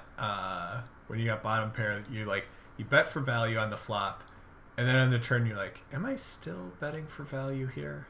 Because I still just have bottom pair. He was betting for value.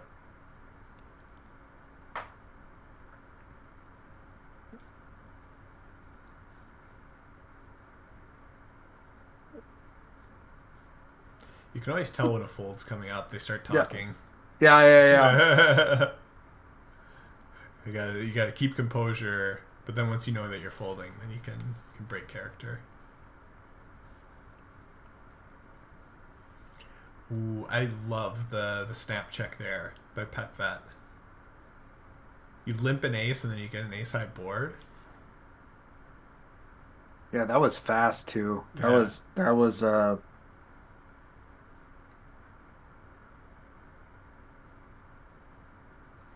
Not getting Samsky, but No, yeah, she didn't get.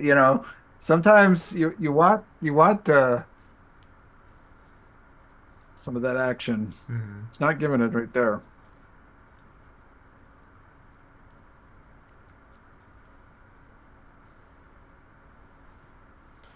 she's going with the limp strategy. We've seen it a Yeah, couple times now off of 40 bigs deep. I find it tough to correctly balance my limping yeah, range. I agree. I mean, I would trust that Kim knows this way better than me, but I don't like to start limping until I've got 20 big blinds or fewer. Because I Mm-hmm. think that's easier to like figure out for me how to approach it. Yeah. Because it's mostly just limp or maybe jam. Yeah. I think your natural inclination is to say I'm going to introduce limping more, but then you just kind of like, because it's not as much, you haven't practiced it as much. I think everyone just naturally limps more of their weaker hands, and you become unbalanced in a very negative way quickly by taking a limping strategy. Because you're gonna be like, oh yeah, like ace jack suited, like I'm just gonna open that. Right, right. Oh, oh, 9-7 offsuit. Oh, okay, I'll start limping, Hmm. and Yeah, it's tough to like it really keep that it is really balance. tough. And maybe you're like, okay, cool, like I'll include aces and kings into my limping range, but you're just gonna get so much more junk. Yep. Like Yeah. maybe you have a tiny amount of traps in there, but it's just gonna be so heavily weighted towards junk. Okay, interesting one. Petvet goes for a Yeah. free bet. Poker Geek just drills 2 pair. Petvet still with a pair of aces. Should feel pretty good. Yeah, I'm not surprised to see a check here. Now, what does John do? I feel like check is the play. Like, there's so much that Petvet can Whoa. possibly have. And wow, this is going to get her off the hook, I think. I think so. I think. Like, what hand worse than King 8 is calling this? Maybe That's like King Jack of Spades. Yeah. Oh no, he's got the King of Spades. Take that Right. out You're of right. Yeah. Yeah. consideration. Right. Like Yeah. just a pure ace, I don't think is calling that. I think even Ace Jack offsuit. I was just gonna say Ace Uh, Jack maybe but finds, even but then, doesn't that like feel so weird? yeah. Does Ace Jack of wait, what were there? Could you have Ace Jack of diamonds there? Yeah, So I because there's that might King be tough 8 to of diamonds. Yeah, that one that maybe. might be that might be tough to fold. It disappeared from But the I screen when mean, I caught we're that. That was hunting cool. for a combo that's actually going to do it. It's like Right, hard to find. we're struggling to find a single combo worse than Yeah. the King 8 to call, and I think that's what's tough about that spot. That Queen just is so bad for your opponent's range there. Like on the flop, you're fantastic. Like you can find a ton that's going to call there, but the Queen is terrible for your opponent's range. And then also at the same time, it's a scared card. Yep. Ooh. Ooh. I mean, this will mostly always chop. What if the losing hand has the five of hearts? Does that No, count? no.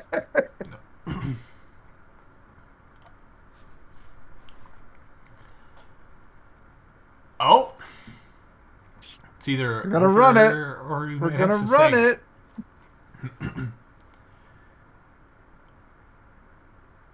Oh, the 6 plays. Six plays. Oh, Oh man. Oh, that's so oh, that ugly. was There's like only yeah. like a few cards that could have not made that a chop pot. I Oh, guess that's John didn't want to tough. hear us sing. Yeah, that's fair. Oh, GG's Kim. Yeah. That GG. that turned quick, but well played by John. Yeah, for sure. And we got Yeah. Joe versus John, and John's already beaten a Joe. Last week we had the joke, I think, from Binkley that he was going to pick someone that started with the letter J because it was Ingram versus Somsky. But yeah, here we are for the championship. We've got our two winners, and we're off to the championship. So the only change that we have here is now we're going to be playing a best of 3 series. So a little bit added in there. You've got to win 2 matches versus your opponent to take down the crown. It's a really interesting dynamic because you can kind of take more risks when it comes to the first game because you know you have that backup option. I think we've seen it in years past where we see these matches play out and you see people feeling each other out and like not trying to take too many risks and kind of see how it goes from there. This specific finale where it's going to have a best of 3, I think people kind of loosen up a bit to start because if stuff does go awry, they have 2 other matches to try and recover from. So I think it'll be interesting. And then the added dynamic of someone wins the first match. And then not only changes it a lot. Do you have like the other dynamics of chip stacks where it's like, oh, the big stack can put pressure on. Now the person who's already won a match can kind of put that pressure on your opponent. So I love to kind of see and pick up if any of that is kind of coming into play. But I'm ready for it. Ready for the championship? I am. I mean, let's go. Let's do it. We saw 2 really good matchups that got us here. Yeah. It was good. So, again, if you want to go out there, put your guess in the chat. I did not check yet, but I'm pretty sure no one guessed ace-6. Don't think so. I'll just go back and check. We had an ace-10, pocket 10s. It's a lot of 5s. King-jack, king-9. Ugh, too many 5s. Too many 5s. Yeah, no one guessed ace-6. No 5 of hearts, though. There was a 5 of hearts. The 5 of hearts lost for Kim, so I don't know what's going on anymore. Yeah, I think she gets to blame you. That's how I think it works out.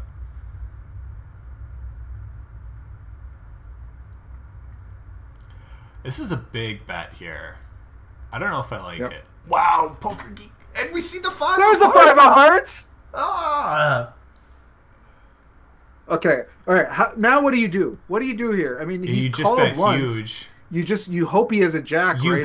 Go massive. You bet 35 bigs, 40 bigs. Yeah. Like if he's got a jack, he's calling. Yeah, I would even go bigger than this. Yeah. Massive. He's thinking about it with a king. I mean, I think part of it is like you might be up to something, but I can't find a call here ever. Yeah. Right. But yeah. No, because if you have a jack there, don't you bet huge as well too? Right. Yeah, I think so. Yeah. But then when you get shoved on, you kind of like. Whoa. Yeah. Kind of gross. Yeah, no, I think you go absolutely massive there when you river quads. Because a jack just can never find a fold. Right. It ended up like it wasn't going to matter, but it was a very interesting spot.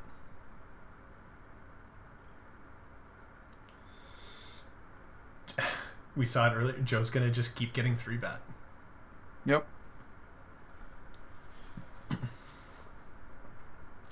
Wait. Both of our predictions are out, Chris. Yes, right. Should we redo it? So we're really hot here. We're really doing well. Should we try again, or is there a risk of too much failure that we shouldn't make another prediction? I'm just going to curse whoever I pick, so... That was my thought with my pick, too. Because I think the first week I did this with Jim, I think I went like 1 for 3. All right. I'm gonna go with it. I'm gonna go with I'm just gonna say Poker Geek MN is going to become the 2-time champion. He knocked me out in the first round. He's my nemesis in this MaREC Madness, and he's gonna take it down. That was gonna be my pick as well. So if anyone, if sports books are taking this, everyone run and bet everything on Joe Cool. Yeah, exactly. He's the automatic champion. We've cursed Poker Geek. Just Congratulations, Joe. Congratulations, our 2024. Let's end the stream here. We both MaREC champion. Yeah.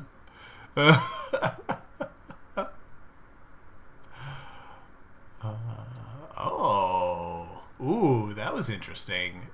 John taking second pair, going for a raise with it, and getting an overpair to get a fold. Well, not technically an overpair because there's an ace out there, but a bigger pair than his that was in Joe's hand.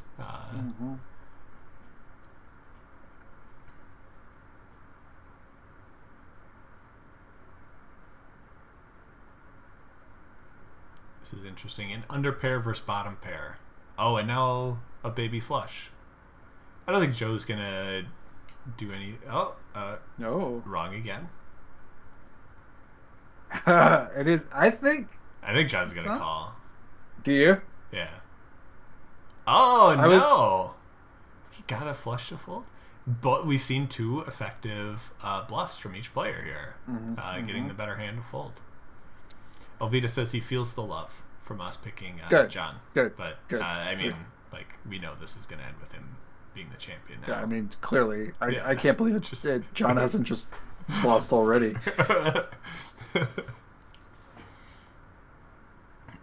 Cursed him.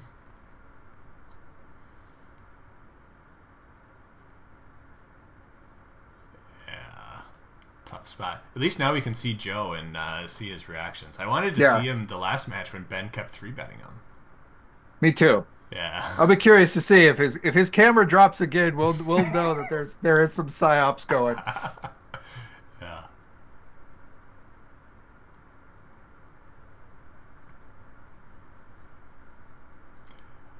Queen on the turn could be pretty interesting here. No. I'm on one. Look at me. Yeah, I mean, I love this check. I love it. Check. I love it. Yeah. It's a great check. And John has to bet here. Yep. Exactly. Not only that he has a queen, but like a lot of his other stuff that he has in this spot, he has to bet. Not the best river. That's going to slow things down. That is going to slow things down.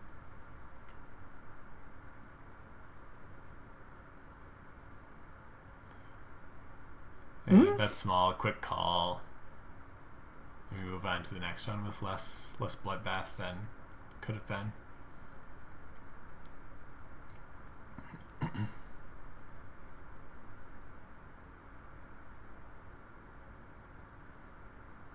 I didn't see. Somsky didn't have too many 3-bets in his last match, did he? I was trying to figure out if he was going to be taking a suited connector like 8-7 suited. Not and making too many. He had post flop. He had some interesting check raises and raises, but he didn't have a lot of 3-bets pre flop. Yeah, I think that's the thing that throws me off with Poker Geek is he takes a lot of his aggression towards the streets, where at least me personally, a lot of my aggression goes towards the pre-flop streets. Same methodology, but just choosing different times to go with it.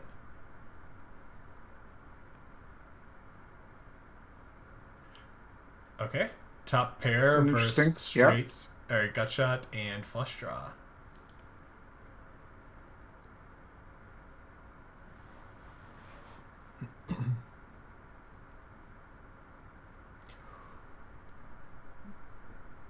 I mean, John's not folding. Yeah. And now I feel like this is a spot that a lot of people struggle with.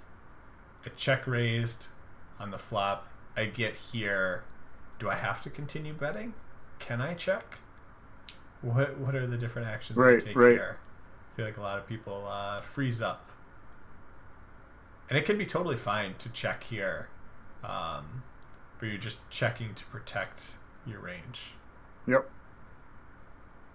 And he collects it in. Yeah.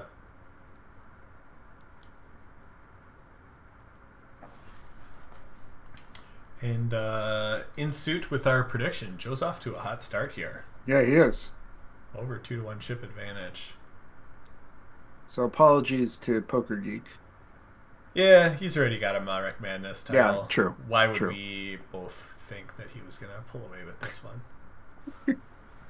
It's tough. I mean, like he said, it's tough to beat 4 people. One of us has to do it. Like, that's just the nature of it. That one of you is going to be the champion. But it's a tough thing. Both got a king here. Yeah, Nobody's got a diamond. This is going to be very interesting. Who's going to fight for it more? How's position going to play into this? Because if you haven't heard, it's a pretty good thing. I have heard that. Oh! All right. This is interesting. I like it. You got me I like it too. To sit up in my seat here a little bit. We just got a one big blind bet out of Joe there that was called. So I wouldn't be surprised if it all goes in here. Oh, just a call. Oh, domination rotation. Oh, man. And he goes big. I mean, Joe's only calling, right? We're never going to see him raise, right? No, he can't. He can't really raise this. He can't raise this. So, yeah. Yeah. And just, he smiles. Some of us would have had a much different reaction than a smile there, but he's going to keep his cool. Keep cool and carry on. That's what I heard. Keep cool, carry on. Or stay cool, carry on. Or is it stay cool? All right. Yeah. Keep cool has even more that's K action going on. Yeah. One too many. One too many. Oh, okay. See, I've got lots to learn. I've got lots to learn. Well, some will get it, but 2Ks max.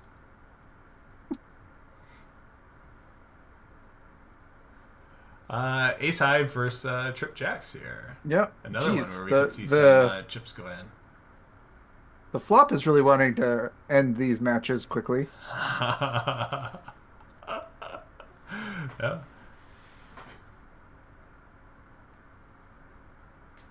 That's not going to change a whole lot. If Joe called before, I feel like he's going to be inclined to call again. Sizing is an interesting one. Yeah, that's going to get called, right? Yeah, it should. I think seems like about the right size. I was thinking more towards half pot here. I don't know. He's thinking about it. Maybe he finds a fold. I think.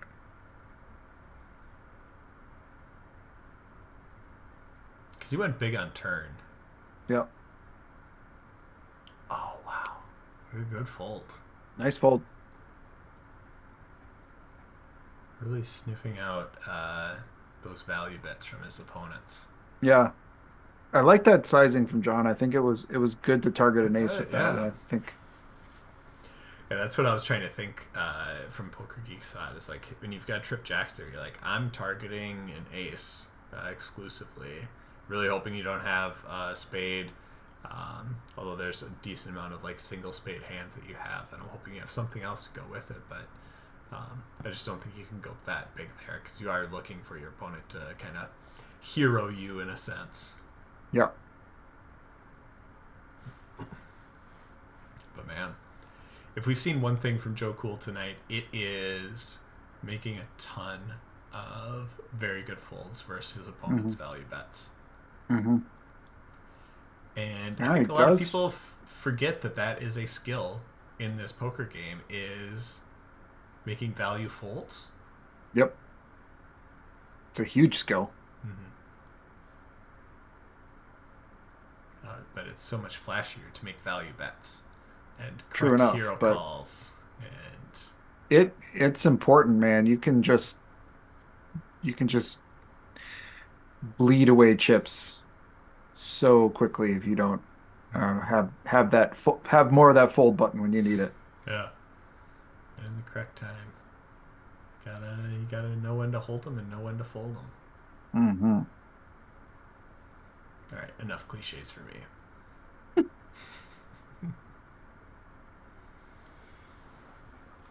You also have to hit top pair. We've seen a lot of that out of Joe. Yeah, that's helpful. It's helpful to just smash flops all the time.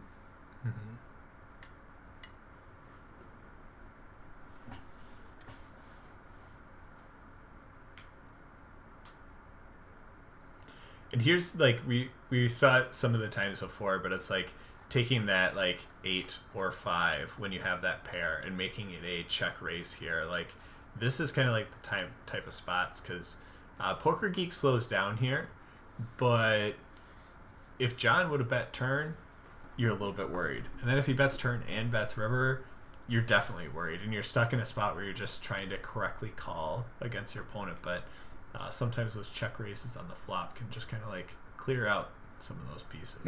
Yep, agreed. You got to find the right times to do it. But like, you know, an all low board where you've got top pair makes a ton of sense because so many of those turn cards are going to be overcards.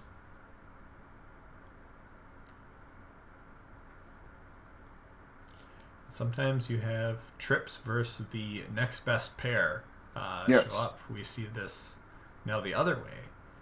John had the trip jacks versus Joe Cool's pair of aces. Now we see trip aces versus John's pair of jacks. And I'm assuming it's going to go check bet, and then Poker Geek's going to have to decide if he's going to call Joe's value bet here. Last time Joe got away from it, will John get away from this one? Very similar bet. I imagine it's going to go call, though. Yeah. That's a tough one. It's tough. Yeah. I can't blame him for that. Like, I do the exact same thing. When the board pairs like that, you know, you're just always thinking, well, they don't have an ace, right? Yeah. I might have been behind, but now they don't have an ace when it actually just makes you drawing dead. So that's nice too. It's so crazy how that one card can do it because always through your mind is like, you know, I feel all right, but maybe my opponent has my ace. I better be cautious. Oh, another ace. My opponent doesn't have now I this. know they're bluffing. Now I don't have to be cautious at all. They're for sure bluffing. Sometimes they just have that one of the last remaining aces. Oh, Elvita coming through with the sayings in there. He who turns and runs away lives to play another day. Oh. I think that's in relation to all his good folds that he's made tonight. Yeah. True enough. Mm-hmm.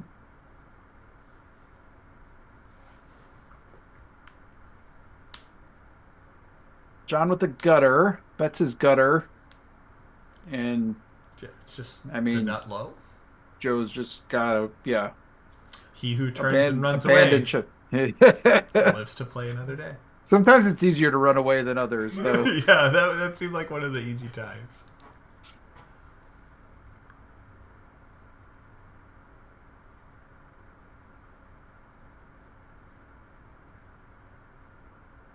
And it just says no.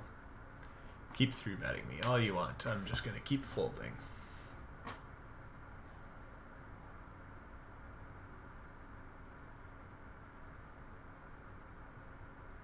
Yeah, smaller sizing out of Joe. At least it's consistent. Yep. If you are going to pick a smaller sizing, it is important to stay consistent with it and not fluctuate. Based off if you've got Ace King or if you've got whatever other hand you're 3-betting with. And now it check. What do you think of 3-betting this and then checking it? Whoa, well, if you're... Whoa. I don't know, but if I 3-bet it, check it, and then my opponent bets big into me, I'm not snap calling. Even with that hand. It feels very trappy. It's a good point.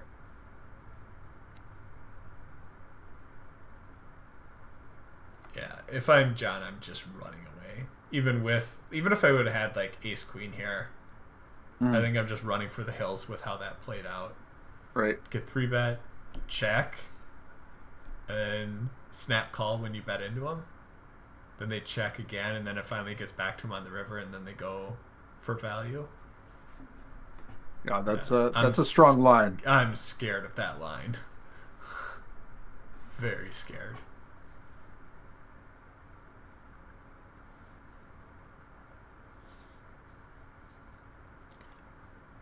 Well, it's hard to imagine a better turn card for Joe.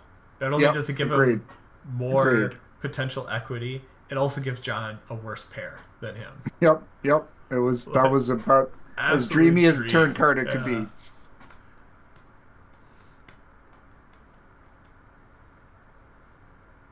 An overbet. Ooh. Wonder what he's trying to target here with the overbet. Is he trying to make it look bluffy? Is he trying to get like a deuce to call him? Because it didn't feel like John had a deuce with how that played out. Yeah, or is he trying? I mean, he's got a king, so he's blocking it. But is he? I don't know. It's an interesting spot there. Yeah. Yeah, I think I like the overbet there if he doesn't have the king of diamonds, and you open up your opponent to potentially have more king combos. Yep.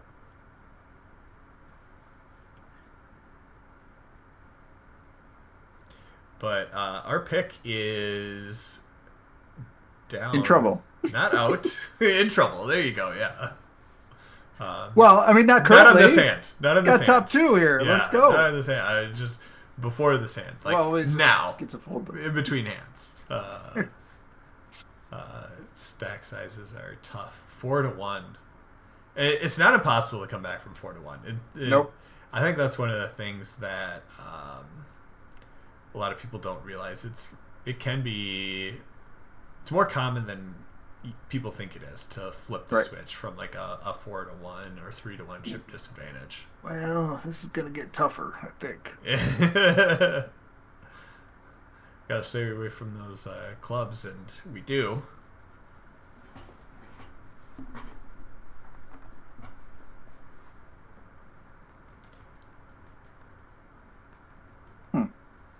It's tough for John to I was just gonna say, pretty much anything you bet into him, he's got to fold. Yeah. And this is why this kind of stack in this spot where there's nowhere to hide, it's so hard. It's so hard to play because all these bets you can't fight back ever. Yeah. Yeah, it's just like, oh yeah, here's 20% of my stack going in for a call. Right. Like, I hope I'm good. Oh, he jams it. We're gonna see some aggressive actions taken here. And I think that's an okay approach interesting. Yeah. Top set first. Flush draw. Not going to find a fold here, right? With a single club. I think I got to see even though it's really strong when he bets here. You think so? I'm betting there like a ton. Yeah. On that board. I suppose. Now this is that's very strong. Yeah.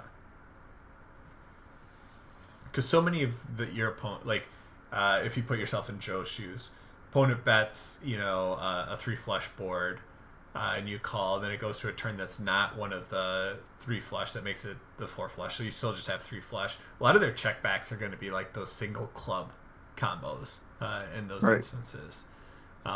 When they bet, it's usually like, I've got a made hand and a potential draw, or I already have the flush in here. Like it does seem very strong once you get to that spot.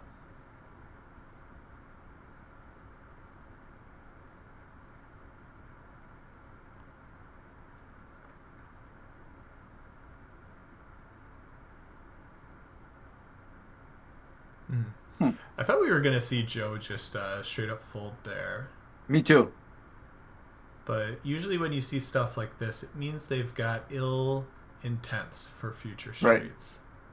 Right. And it might have to do with... No, not here.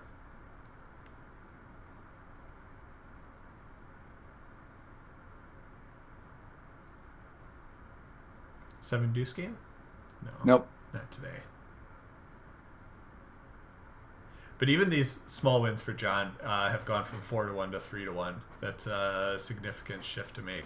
Because the fun thing about 3-1 is you get a double up, you're back to even.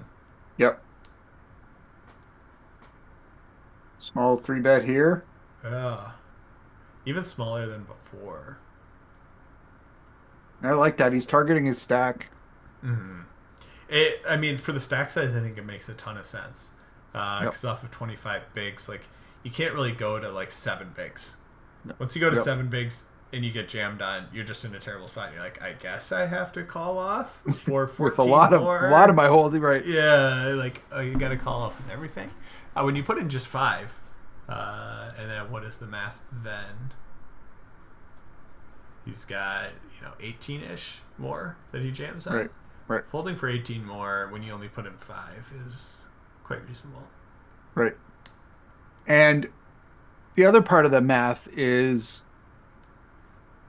him calling 3 more matters, right? It like when you've got like 80 big blinds and you make these small 3 bets, it's like, yeah, I'm calling with everything when you 3-bet me that small. But when you're that small, it really does, it matters to you, those 3 big blinds. Yeah, and here we see more of it. I was gonna get you ready to sing a chop pot song again, but we might just see some all-out aggression. I like it. I like it too. I don't think Joe can call. He's gonna fold. Yeah. I've heard that he who turns and runs away lives to play another day. This is true. Yep. I don't know if Joe knows that. Yeah, probably not. Yeah.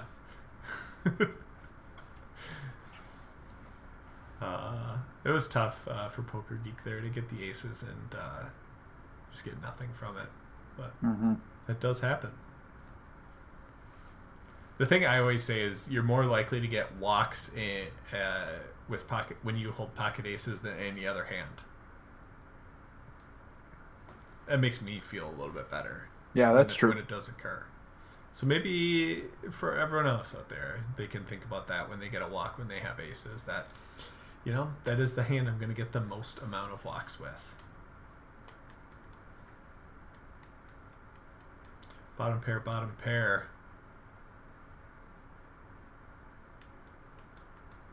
One is not built like the other, though. No, it's not, and it's... Oh, a snap call. A snap call. Interesting.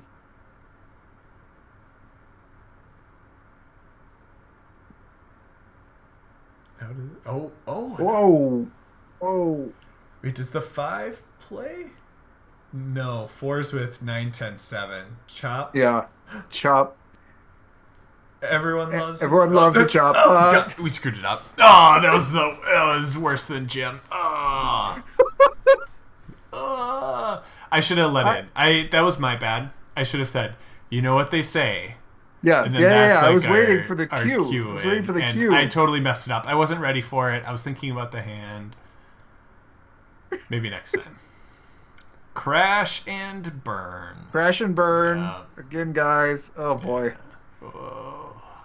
Ugh.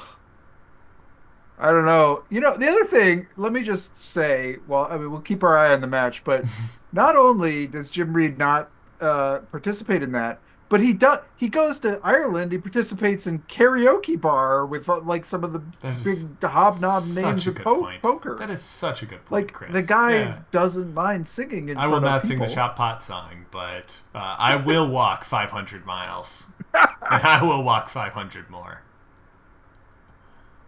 Indeed. Good reference. Yeah, that might have played a part. Cape Poker wanted me. Yep, it seems like that might have been a possibility. There was a Guinness drinking contest before the karaoke session. Oh, look at this flop. From what I'm told. Somsky. Yeah, here we go. Just flopping the straight. It's always a fun feeling. Yeah. Flopping a straight is a really... it's like... I always have to... That's the time I have to look at the board again, being like, wait, really? Did I just do really? That? Did I just get all the cards I needed? I did. Well, that's kind of cool. I do agree with that, though. I do double take on boards where I flop the straight more than any other board. Yeah. Ooh, 2 pair versus straight here. Interesting. But I don't know. How much do you get out of Joe Cool here, potentially? Can we get 12? He did that little head lean. He's here. Yeah. He's thinking. I think it's one of these spots where, like I described it before, it's like, what are your opponent's bluffs here? Right. Like, quick, let's think about it. What is Somsky potentially bluffing with here? I mean, I think you can bluff here with an 8 of some kind. Yeah. Like, that's probably your best bluff, right? I think so. Possibly a king. I just get in the spot and I'm just because you block the absolute nuts with a king. Yeah, I'm just like, I just don't know what you can bluff with here. Like king 8. King 8 is an interesting bluff. That's what GTO would say, right? Like that would be some of the hands that that it comes. But not many people find those kinds of bluffs. Exactly. Like that's then the point. K-Poker Wannabe says 8's the number. Yeah, I think so. And he says he's going to be doing Irish Poker Open next year, if possible. So awesome. Like I said, like we talked about before, that sounds like such a fun thing. I know. It's on your bucket list. Yeah, it's kind of on my bucket list, but it's. I mean, the places. Yeah. So keep watching. I'm not totally going off, but the places I really want sometime in my life to play at the Irish Poker Open and to play in an EPT at Barcelona. Those are the two cool. Non WSOP, non whatever ones. Those are the two top of my list. I just want to do it. Mm-hmm. Yeah, no, I get that. The thing that makes Irish Poker Open a definite possibility for me is I have a old college roommate that lives in Dublin. Really? Oh man. So it's there's an extra little incentive towards it.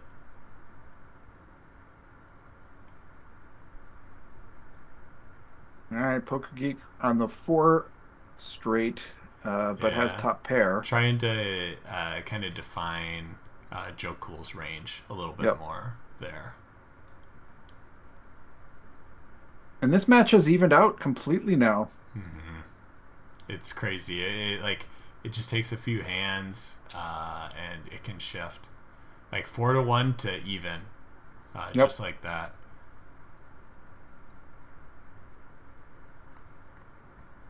Because just as easily as it, one person swings into that massive lead, it can easily just flip back the other way.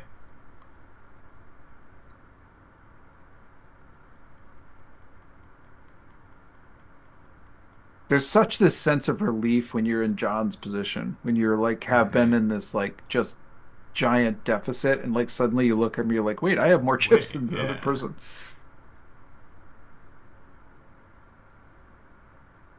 Yeah, and it can, and we probably don't have to worry about the psychology for Joe's spot, but to be in a 4-1 chip lead and then all of a sudden find yourself even, be like, man, I had this was in my grasp, but it's slipped away. Even though you're still even, it can feel deflating. He's probably way better than us at the mental game, so we probably don't have to worry about that with him. I don't even think probably. I think that's just No, not even probably. The clear winner in that category.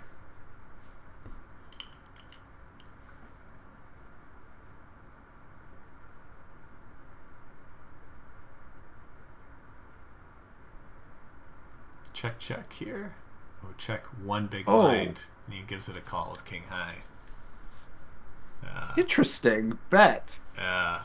What do you think of that? I honestly love those spots. I love it a little bit more out of position.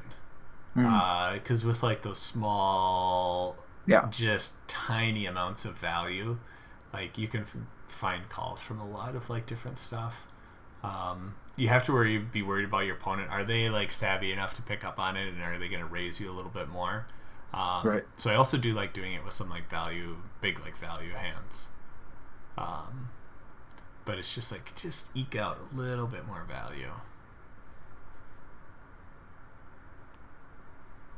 It's definitely a tough one though, because some people are so set in bet sizing. That's like, yeah, bet sizing has to be between 40 and 80% on the river, and that's it. And it's like, no, you've got all the options.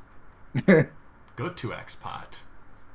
Why it's called no limit. Yeah, go 10% to the pot. All good.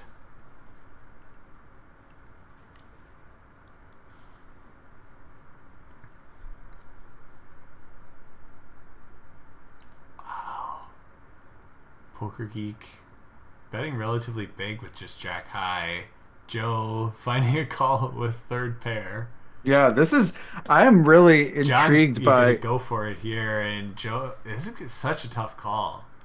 I have to imagine he's going to find a fold here, just given some of the other hands that we've seen him play out. Like he's one to side more on the, those who run away live to play another day type of things. But it was an interesting spot there.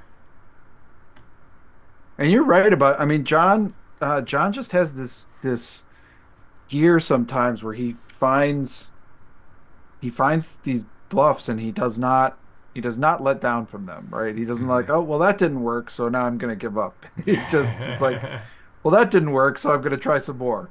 Yeah. So we'll try again, because now it's even more chips out there for me to win when I get the bluff through.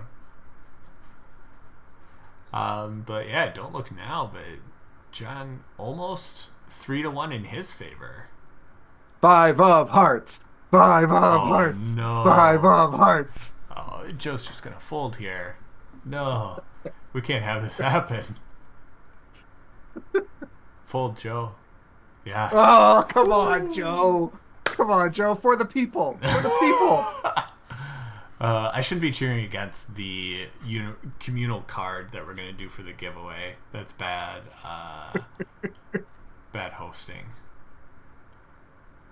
But I don't know. Something about me just couldn't see that hand win.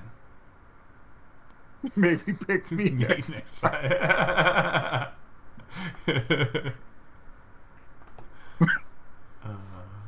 Good comments. I love it. This is not over. He's gonna think about it. We haven't seen many jams from Joe, so I think part of that is gonna play into John's decision making here. The other part that's gonna play into it is there's 2 diamonds out there, and I could see him running it. And there's some straight equity. Oh, he's gonna hold. To even. He's gonna hold. Very close to even. That's big. That's big. That is big. We were a few river cards away from John taking the first match, but guess what? We got more poker to play.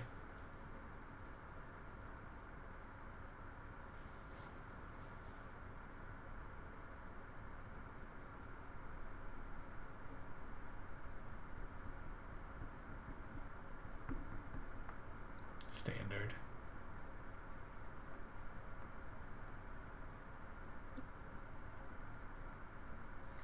5.6 big blinds? 6 bigs. Ooh, 6. Okay. Going to 6.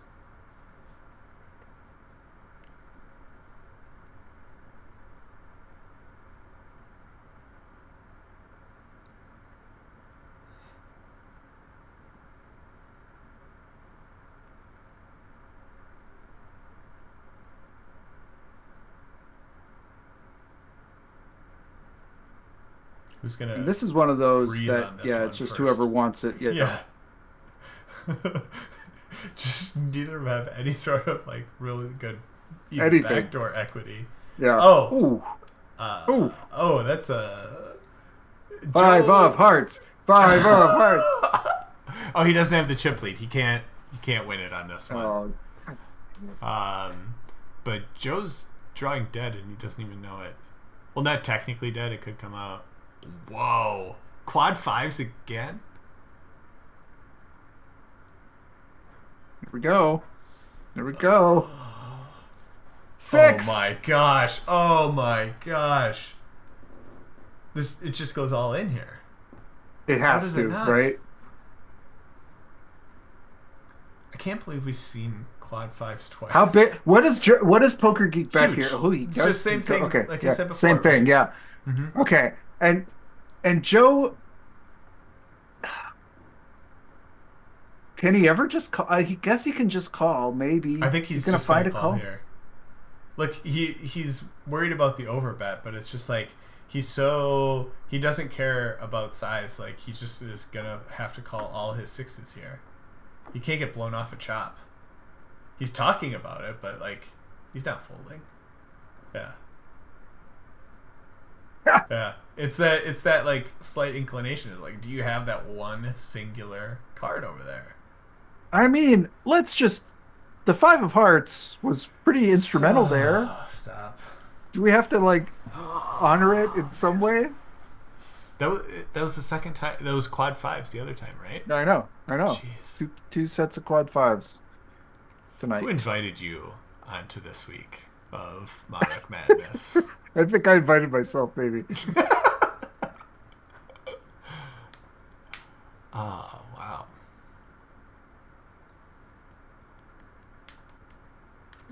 But like it was 7 in the middle and John went 9. Like there's Yep. no difference between 9 and 15 or Ooh, 18 or anything like that. Oh. it's a nice flop. Yeah, Joe's still got a ton of equity, um, potentially hitting straights and stuff. This could actually Yeah. end it. Ooh, min click. Wow. And a snap call. Oh! What a turn card. Wow. Gives John the flush, but Joe the top end of the straight. He's got no spades. Does yeah, he goes aggressive Yeah, he here. just He rips goes it all in. John, I mean, John, you go can't with fold it. this. Yeah, you You just go can't with fold it. this. Like, Like if he's got a better flush, you're yeah, just you just pay okay, it off. nice. Nice, Why, and I hope I hit the five of spades. yeah, why hasn't he gotten it in yet? He can't fold, right? Like, we don't lose our winner pick on this, right, Chris? There's no way. I can't believe it if he does. Is he gonna fold? He Yeah. looks. Oh, Oh, he went okay. with it. Okay. Yeah, it's locked up. Yeah. Hey, All right, game one. Game game one. one to Poker Geek. We So didn't much curse for the him. curse. Yeah. Yeah, Wow. That was a good match. I'm excited for it match 2 was. now. But I'm going to be curious. Do we see some of that extra dynamic come into play here? Does Right, right. John just have a little bit more leverage in this match, like a chip leader would? Um, You do, that's you do. I potentially going think to play here. it's one of those things. I think um, and if he doesn't, I think it's a mistake. I think you really want to push this because the other players should come out feeling fairly cautious. I mean, they've got to win two in a row, Mm-hmm. and any mistake and they're out. And you can make mistakes and Yep. still You have the kind of ability fight through it to make on the third mistakes. match. Yeah. So So that was that deuce 3? No one guessed deuce 3. no, Right. But go back out there into the Twitch chat. Everyone hanging out with us.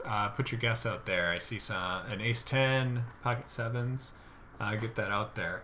This could be the last match of MaREC Madness.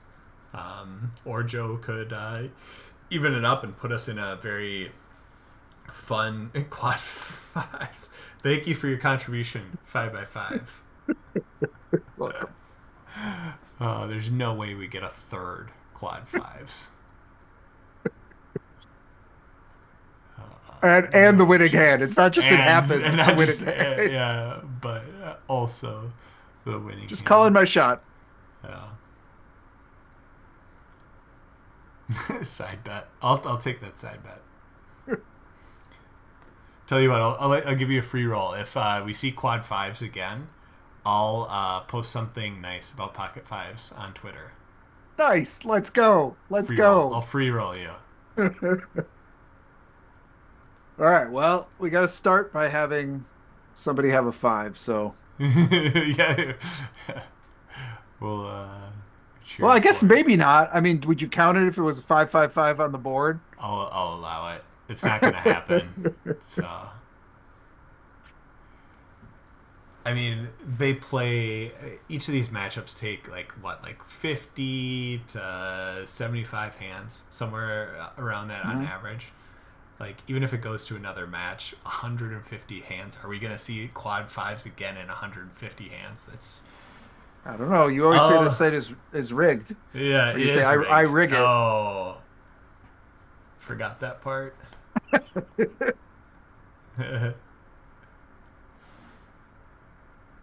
JP says, I made that side bet. What do I get? You get the entertainment value. Yeah, Not with that attitude, we're not going to see quad fives. Yeah, fair enough. fair enough. I believe. I believe. Mm-hmm. The other thing that's interesting about this is these players were just playing heads up at 20 bigs effective. Hmm. Now we flip them back to 100 bigs Right, right, effective. right. And do they adjust? Right? Yeah, Are and you like in that mode? And yeah, yeah, you kind of have this progression as you go through the match: shorter stacks, aggression, valuing hands differently as you get shorter stacked. How is that going to continue as we get back here? And it's like, oh nope, we're 100 bigs deep. Yeah, high high card pairs go down in value again.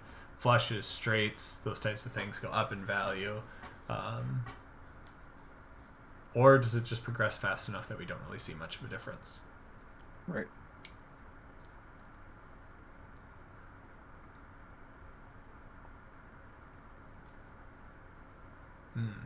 Top pair versus a queen of diamonds. Each player effectively playing one card in their hand, which is interesting.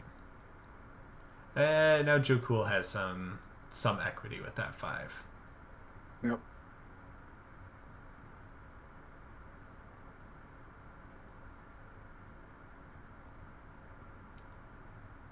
And holds up.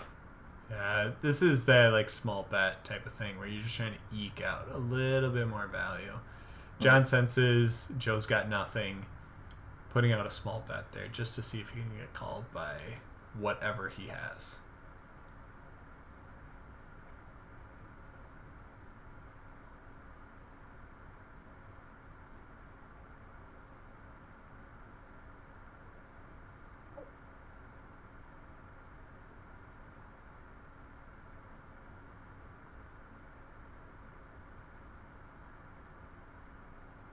Ooh, we do see a peel with the queen nine. Mm-hmm. Mm-hmm.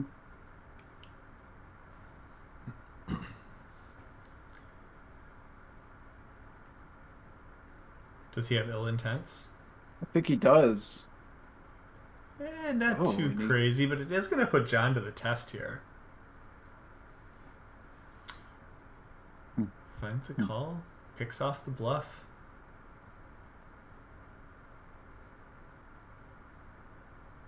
I gotta admit, part of me feels a little bit like worn down. We've seen these guys playing, and now all of a sudden it feels like these pots like mean less. Yeah, And yeah. No, it definitely. I'm like, Yeah, I, these I built up the 100 big hype. blinds deep, it's just like, whatever. Yeah, you bet Somebody three won bigs. 5 years. Yeah. Yeah. Yeah, whatever. Get three bigs out of someone when they're 20 bigs effective. Yeah. Ooh, Ooh, nice yeah. value. Yeah. Yeah, Somebody makes yeah, a 3 big blind river bet when you're 20 bigs effective, then it's like, ooh, this is some yeah, serious business. yeah. Top pair versus bottom pair.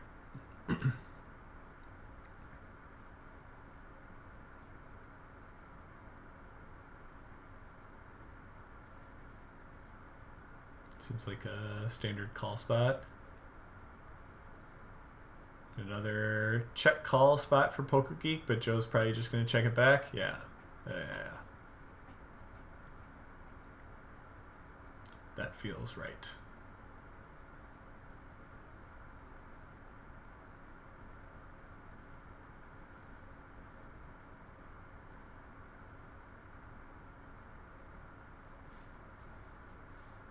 These are always interesting hands when you like call with those low Yeah. defend with these low suited hands, and you actually hit something, Yeah. like how to approach them. Yeah. Now what do you do? Um, Do you check raise there? I feel like right. there's definitely merit to check raise. Like we've talked I about think this there all is night. too. Like Yeah. it feels like you just deny.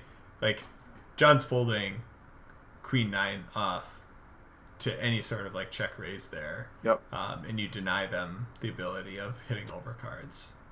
I think it's especially But interesting when there's a club on the board. So now you've got not only got your pair, you've got your yeah. Mm-hmm. gutter, but you've also got your backdoor clubs. I think it's a really interesting check raise. Mm-hmm.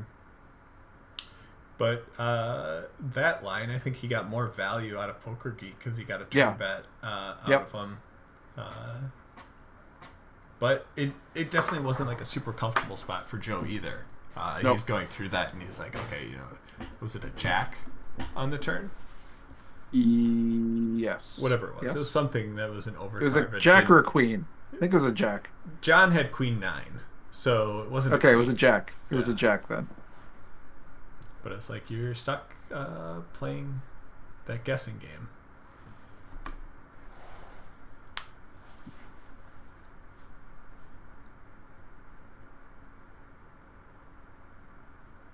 These two are having too much fun. I want to see less smiling, more intensity between them. This person is trying to stop you from being the MaREC MaDness champion. Yeah, I know. This is all so business. Friendly. Yeah. Exactly. Turn your camera off, Joe. Let's go. Stop laughing. Jeez. Get intense.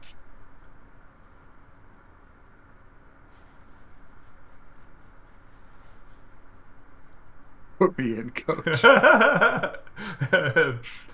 Ben will bring the intensity. Yeah.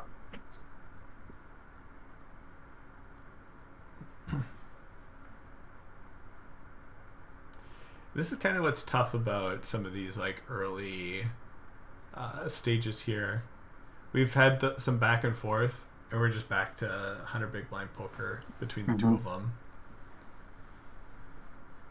No real pressure on either of them. We've already kind of gone through the feel each other out, see what kind of value bets you're making. But now we're just deep stacked playing a lot.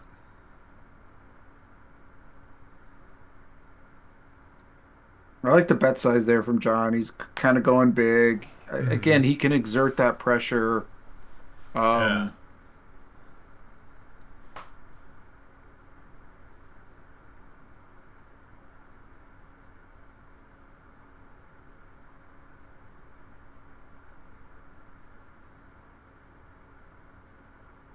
These two, they're chatter. Too chatty. Some chatter going on here. Yeah. Pretty.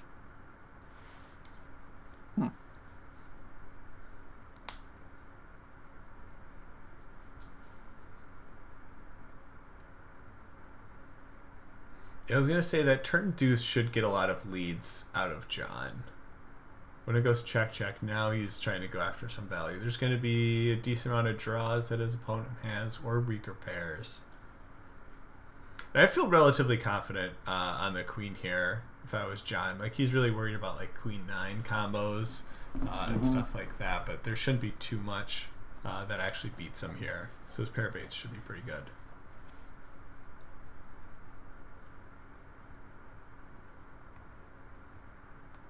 Joe says we're just jealous that we can't hear them.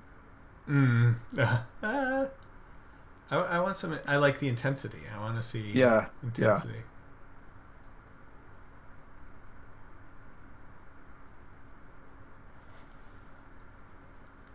But that's how Joe. Maybe that's Joe's psychological advantage. Like, oh, he's laughing. He's having a good time with John. Like, I may be down a match, but yeah, can't bother me. I'm just gonna sit here and play poker. See? That's why people in Minnesota talk. Yeah. I was trying to figure that out. He said, "Yeah, see, he's throwing more things into the chat even." Yeah. Five of Hearts says JB Twin Cities. It's there.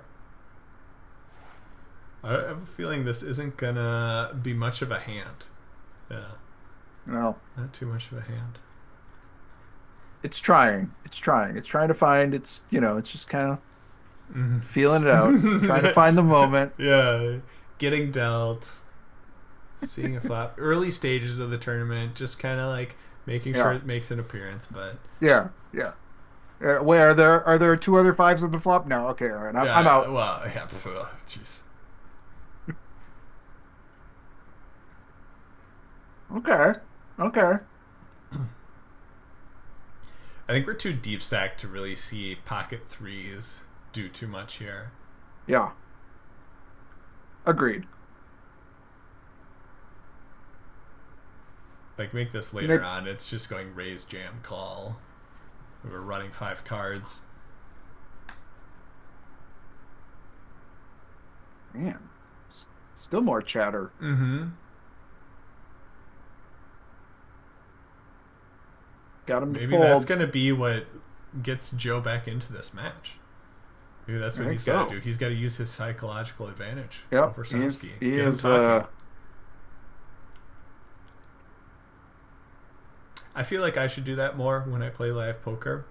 I just don't know how to do it. I don't know what I should be talking to my opponent about. I don't know what I should be saying. I don't know what I should be trying to get him to do. Yeah, and that's all the reason maybe not to do it, right? If you don't know what I have those same thoughts, but then I'm like, well, but if I don't really know what I'm trying to do, then maybe I should just shut up. Yeah. Elvita says that's all he has is his psychological advantage. That and his stunning good looks. I guess the camera is a little fuzzy. I'm not seeing the second part very much. Yeah, it's small. Yeah. It must be like distorting it with the lighting. Yeah. Just bad lighting.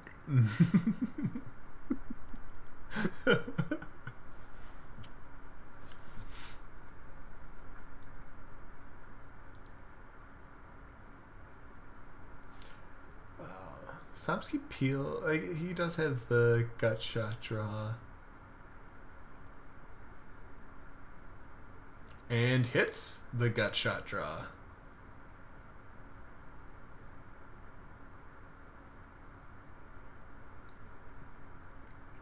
There's another one of those like small sizings. It gets paid by King High. Yep. I mean, given the hands, that's, I think, the most value John could have got. Yeah, I think that was about as much as you could possibly get. Which, you can talk about theory all you want, but like in those exact spots, hey, it's tough to do any better than that.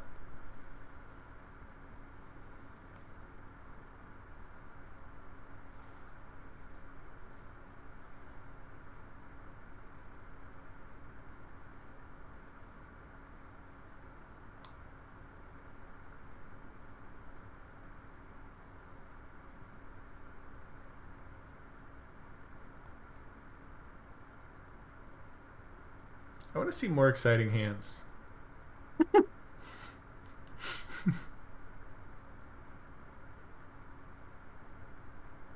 So there's that King 3. This would be a hand that Kim would probably have 3-bet there, I think. I think so, especially off the stack size. I think Kim would have been 3-betting that. And like, it's always tough. Like, if you look at charts and stuff, like, it's going to have it as a 3-bet, but it's going to be like, oh yeah, 3-bet it like 50% of the time. Right. Or 25% of the time. Or, so you got to make sure you are balanced with it, but that hand can find 3-bets.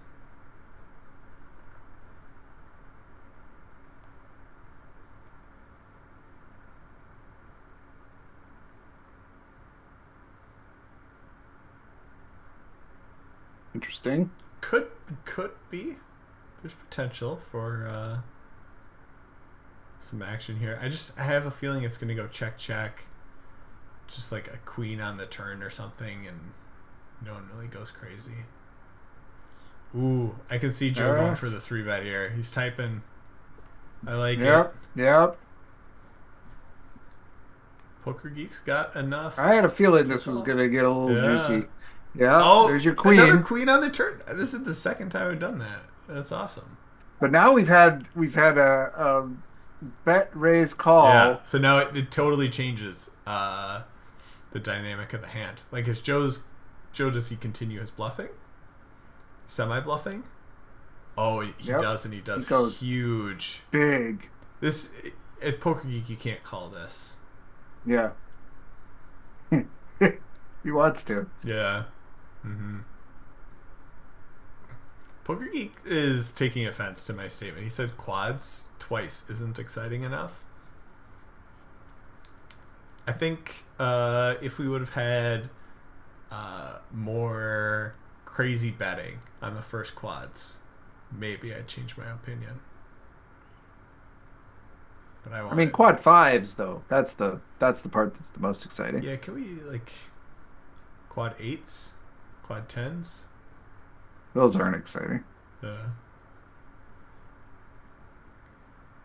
Did you see? I forget what site it was, but there was some site that like did a social media contest, and it was like, come up with the best name for Pocket Sevens that's new, and then they're gonna do like a giveaway.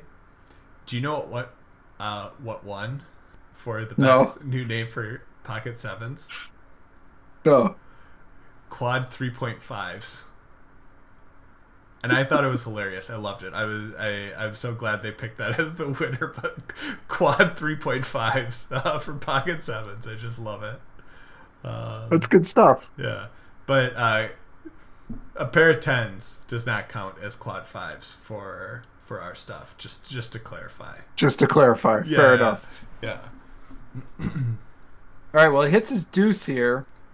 But it's so not good. No, I know it's so not good, but maybe keeps him around.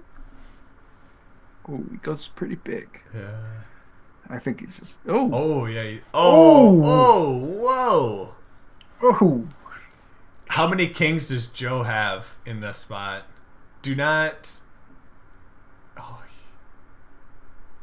I think he would have got more if he would have checked. Yeah, I don't think you don't bet there. If I'm John, I'm calling this so quick, but he's thinking about it. Like, how often does your opponent have a king here after you bet big? It would have to be the king of clubs. Wow. Oh, yeah. Yeah, I think you could check there and, yeah, maybe get a lot more.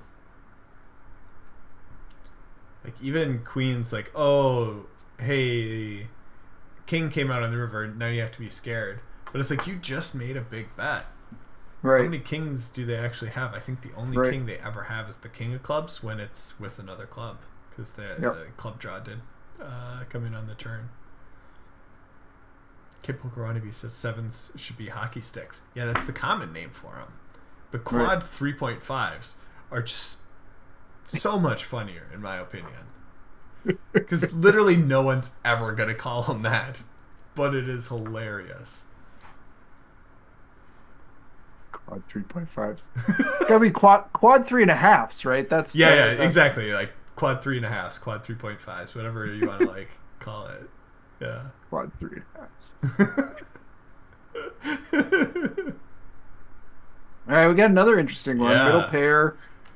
Straight and flush draw. John's got everything, and he just nails it. Mm-hmm. The action card would have been the ace of clubs, but I'll accept this. John also will accept this. Yeah, definitely will accept this. Is Joe going to sniff it out? I think we've seen a bit much in terms of a physical reaction from Joe for him to actually like go on to call this. Yeah. Like I think he's let the emotions go like everyone does when they're ultimately going to fold. Mm-hmm. So I felt like he was gonna fold there once he makes that like physical reaction of like leaning back and like being a bit uncomfortable or upset with how it's played out. Yeah, it's hard to like, do that and then call. Yeah, call. Certainly hard to do that in raise, but it's hard. It's definitely hard to do that in call even.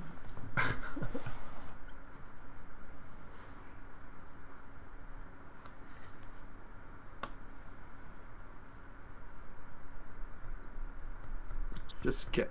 That was his movement. But I mean, the way this match has played out so far, in my opinion, has played out how it kind of needed to for Joe. Like, I don't think Joe, he would have been able to, or he would have been under a lot of pressure from Somsky if Somsky would have gotten off to this, like, not huge, but decent lead to start this. Being down a match and be down in the chip count, I think, is, it's tough. It gives Somsky the ability to apply a ton of pressure.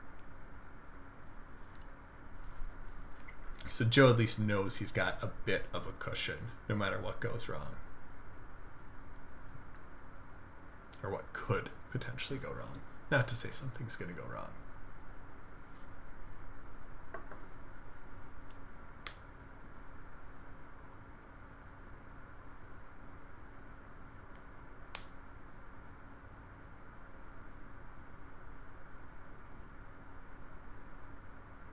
Quad 3.5s.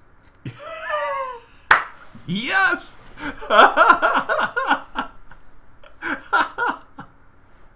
Here they are. Here they are. They make an appearance. Plus a 5. We could have quad 5s on the board. Oh, please don't. Okay. I like it that we can see a flop and like I can just like guaranteed to avoid the pain.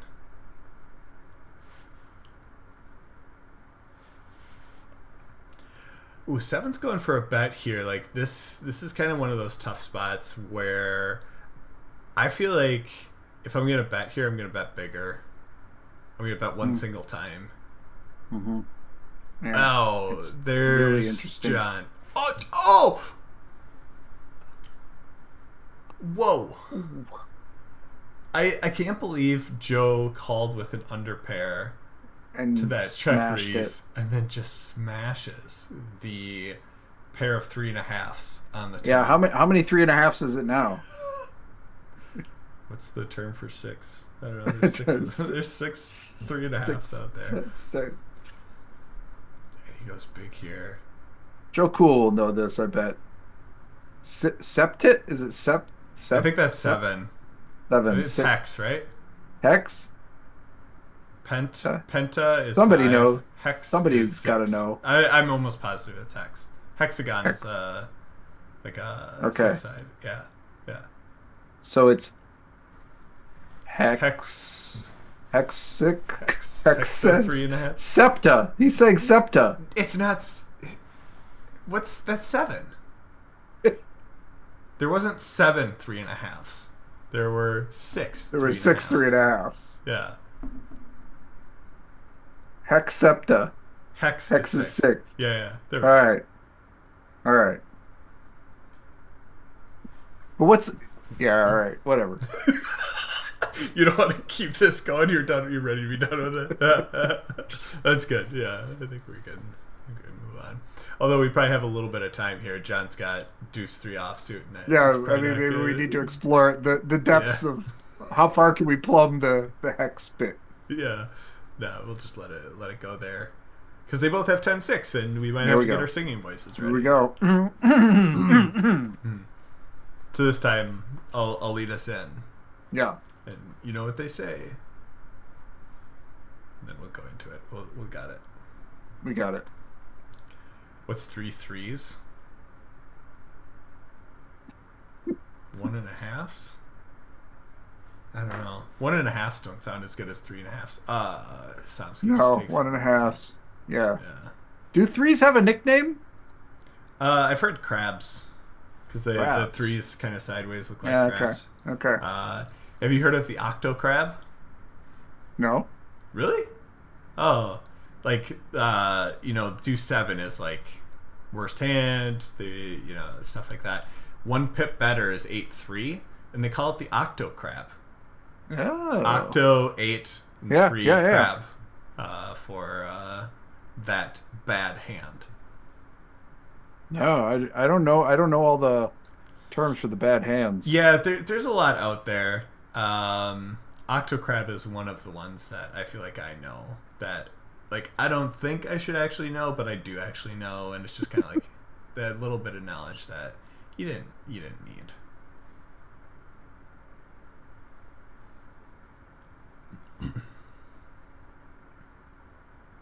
Yeah, I don't know all the different names. Like deuces, they call ducks.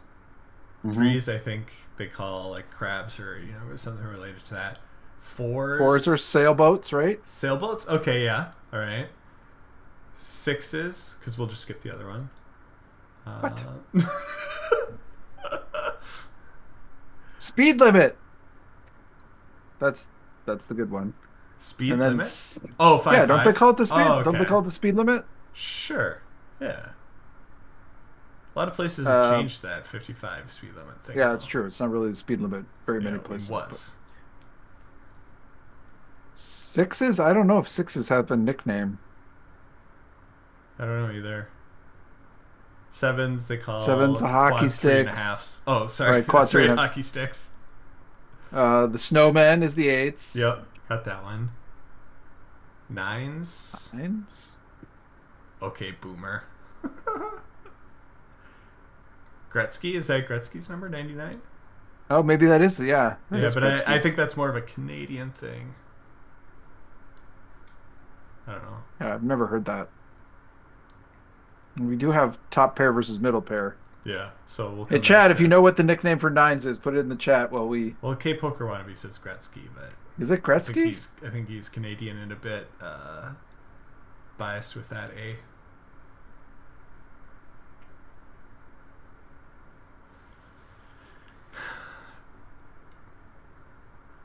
Is Joe gonna find a bet here?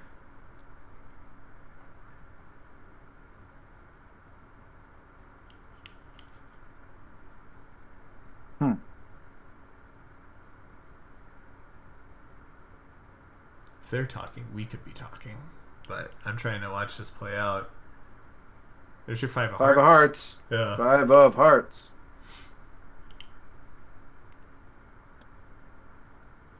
Interesting check there. Check, yeah. I like the check though, honestly. Yeah, I think so too. With the intention of raising, right? Are you raising there? I think it depends on the bet size because it was a 3 made a straight. Mm-hmm. So I think you do have to be a bit worried about that. And like, if you raise, what are you getting called by? Is always a question. Yeah, I mean, an ace maybe. Yeah, just the way it played out with Joe. Did he check flop bet turn? Yeah. And then they were also like, the other thing that I kind of read into is they were very chatty during that hand. Mm-hmm. I don't think Joe has as much value when he is that chatty. Maybe I'm wrong in that, but that's just kind of like my read of it, where I think I'm just calling a lot of those rivers with the ace-5 and not raising. JB Twin Cities says Google says the Gretzky. 9-9 is Gretzky. Okay. All right, I will allow it. Yeah. Does tens have one?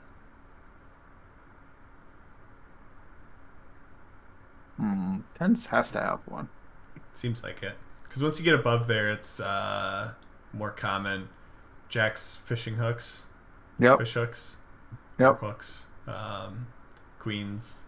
Ladies. Ladies, right? Then you have cowboys for kings. Cowboys for kings, rockets, or bullets, blades, or, bullets for aces. All the things. Tens. It's called Tens anxiety. is called anxiety. I love it. It is. Oh, everyone hates jacks. I hate tens. Okay, and jacks, give me jacks all day. 2 tenths. Oh, I get it. 2 tens, 2 tenths. Yeah. Dimes. Oh, I think that is right. Yeah. I think I have heard that. Okay. I like it. It sounds cool too. I got 2 dimes. 2 dimes. I like it. I approve.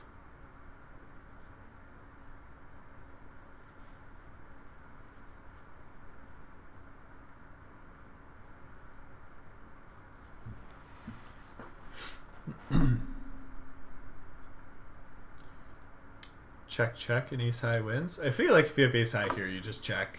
Take your showdown equity. Yeah.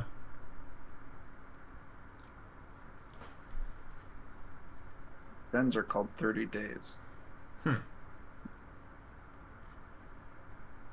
I've never heard that. I haven't either. Does that mean like 3 sevens are called 3 weeks?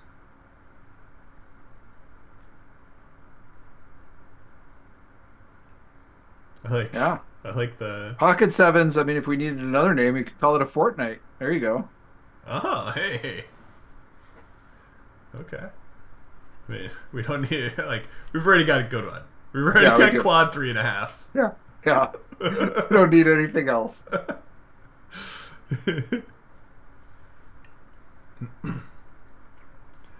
That's frustrating for the 810 there. Yeah. All right. Both have a 3. Nobody has a 5. We're just not getting the hands in this match. No. This has been and sometimes when you don't get the hands, you still get sort of interesting dynamics, but like sometimes when you don't get hands, it's just like you just don't get anything. Somebody bets and somebody has to fold, and there's just here's a 3. Both got a 3 here. Yeah, here. Both got a 3 here. This could get interesting.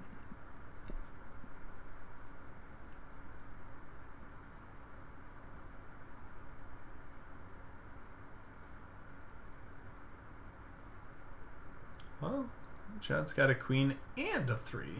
Mm-hmm.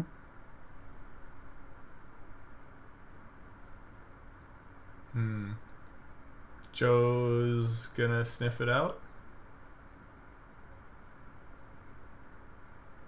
No. Does find a call. Can't blame him for that. Seeing the bad news that he got rivered there. Yeah. He got rivered 2 hands in a row there. Oh, wait, no. That went the other way. Somebody got rivered 2 hands Never in a row. ask me anything about my short-term memory. It's just not good.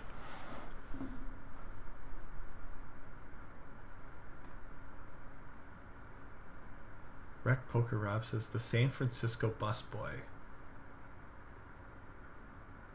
Route 66. That's for 6s is what he's saying, but then the San Francisco busboy. I don't know what that one is in reference to. Yeah, what is that? Gonna call you the goldfish now. Yeah, why did he say that? I don't get it. Oh, that's about memory, right? Because goldfish don't have memory. Is that right? Okay. Did I say something about memory? We got. Yeah, we got to keep. You see, you can't do it if we don't have a short-term memory. You can't even follow our threads here. So, queen with a 3. San Francisco busboy? I don't get it. Wait, is this a different kind of joke that I have to be somewhat careful talking about? It's possible. I'm not sure. Oh boy! I think so. Well, what were we talking about? Back to goldfish memory. I have no memory here.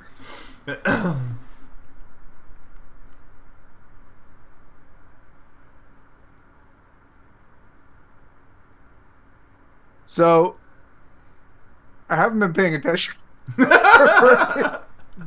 But somehow, Joe has extended his lead. Yeah, I mean, it's just kind of been some back and forth going on through here. It's just small pots consistently. Like, I can't remember the last time we've really had like an over 10 big line pot get played. Right. Well, maybe here. This could be it. Yeah, because I imagine it's going to go 3-bet call. It's my guess, at least.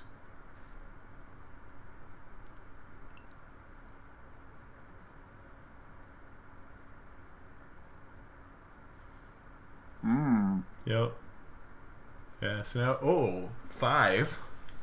Running 5s. Running 5s. Yeah, there's a potential.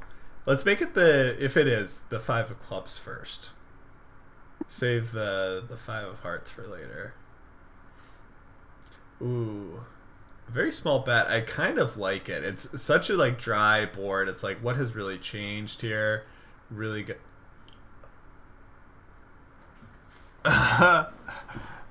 Oh man! Not only is this interesting for our side bet that I inadvertently gave you a free roll on, Um, but Call, like call, call. You gotta call. Right? Yeah. No. Oh, saved! Saved! Oh, Yes. what are you We'll doing? never see That the was river. moment. We'll never see the Got river. an ace. What are you doing? Good fold, though. I mean, Yeah. sniffed it out, but you ruined my life. Yeah, I mean, like, Samsky has a pocket pair there, or ace high, and you're just chopping with ace high so frequently. Granted, he's got the 5 for a full house, so it's better than any of those things that I just said, but just so often it's those things. Well, we could get running 5s. No running 5s here. What if It was that coming river... too. It was coming. That was it. That was the moment. That was it.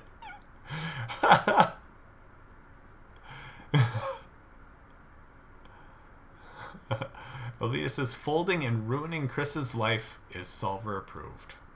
Life EV taken into account in the solver. I don't know. I don't know about that. We all wanted to see it, Joe. You not just ruined my life. You ruined everyone's, all the viewers here. We're all up against you now. And things are getting very close to even here now. And stack size is really shrunk down. So it's like we were playing 100 big blind poker before. Now we're playing 40 big blind poker. And everything has amplified that much more.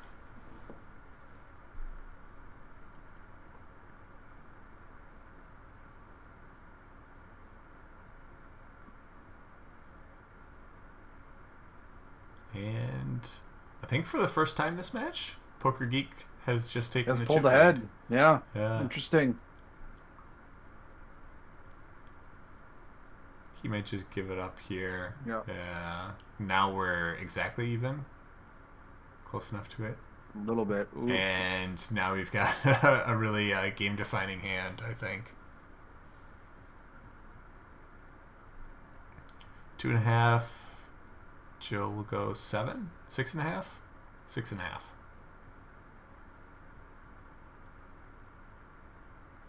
7.5. Okay.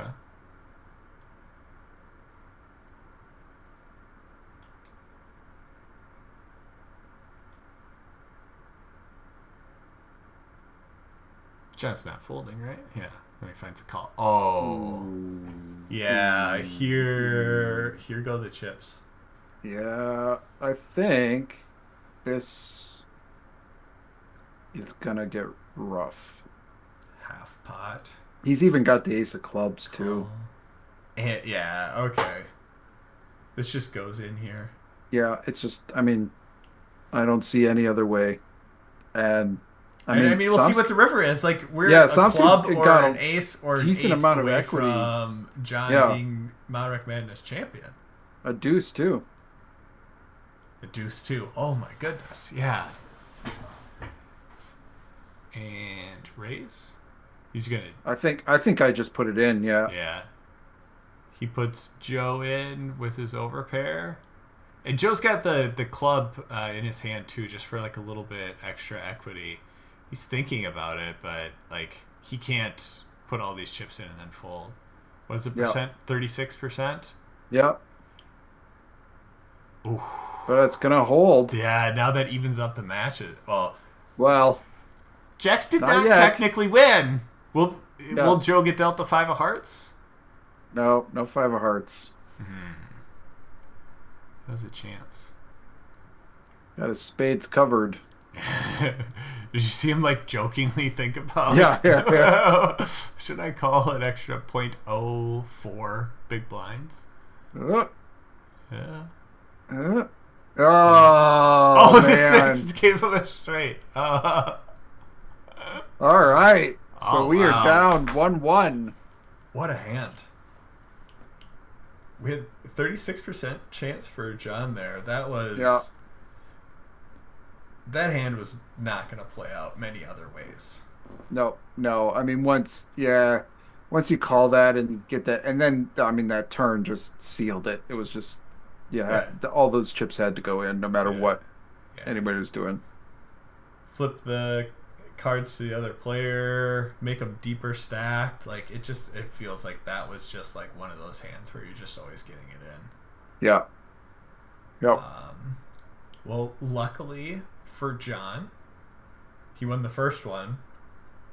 Joe wins the second one, which means we get bonus poker, Chris. We get the third match. This is the rubber match for all the marbles. Yeah. We're either going to have a repeat champ or a first-time champ. Yeah. Taking it out right here. Did Joe play? I don't think Joe played last year. This would be his first MaREC MaDness, right? I think so. I think he's undefeated in MaREC MaDness. Well, outside of the match that he just lost, but that doesn't count because that was part of a 3-game series. But, yeah. Oh, Joe beat me last year. Did he? Oh, so you blanked that out. That's another one of those.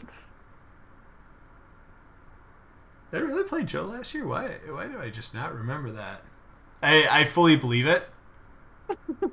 I do fully believe it. But my goldfish memory just does not remember it. I remember playing Tron Vidar Stensby 2 years ago. But yeah, okay. My apologies, all I remember Joe. I just play Somsky all the time. Yeah. Who did you play last year again, Chris? Oh yeah, Somsky. The year before that, Somsky. Yeah. Oh, all right. Match 3. Yeah, I am a goldfish. Especially, I feel like this happens when I play live poker too. But like when I'm so heavily concentrated towards doing something, like right now I'm concentrating on streaming, the stuff going on, the commentary of it, that all of a sudden like you bring in other like random questions and it's just like I blank. Yeah, I can't think of other things. So I'm sure eventually like I'll like wake up tomorrow and be like, did that really? Oh yeah, I remember that because this happened or that happened, and then like start to piece it together. Right now it's just like non-existent. But anyways, match 3. Championship. There's no coming back from this. This is it. What we do know is that Joe Cool has lost a MaREC match in his career at some point to someone. I'm assuming not sure who. We're not sure when. The second round because I don't think he made the final 4 last year. So I'm pretty sure the final 4 last year was. You lost to Monkey. Chris, Monkey. And Monkey was our champion. Yeah. I think Kim made the final 4 last year, or did she go in the Elite 8? Anyways, I'm not going to think about this because I'm streaming. I'm thinking about other things. Like, I'm not going to... Yeah. Okay. So I had an ugly streak of always losing in the championship until this year I lost in the first round. So it's going downhill for me. It happens.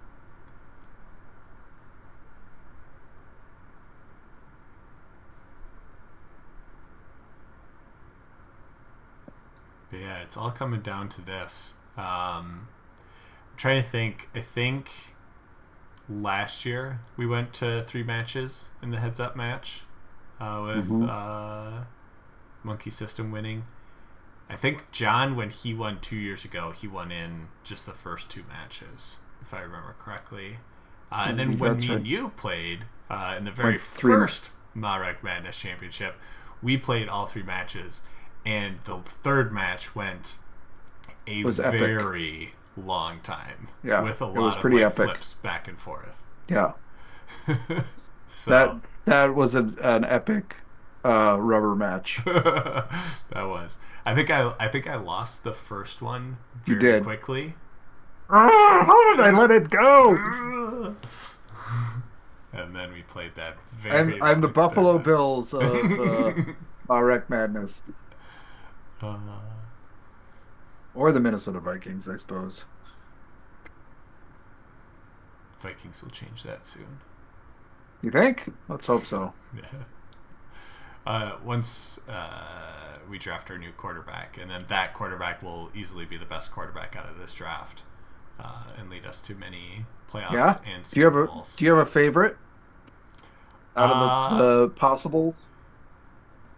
well, given my predictions so far in MaREC Madness, and if you would have asked me previous years, like, hey, who do you think is going to be the quarterback out of this draft?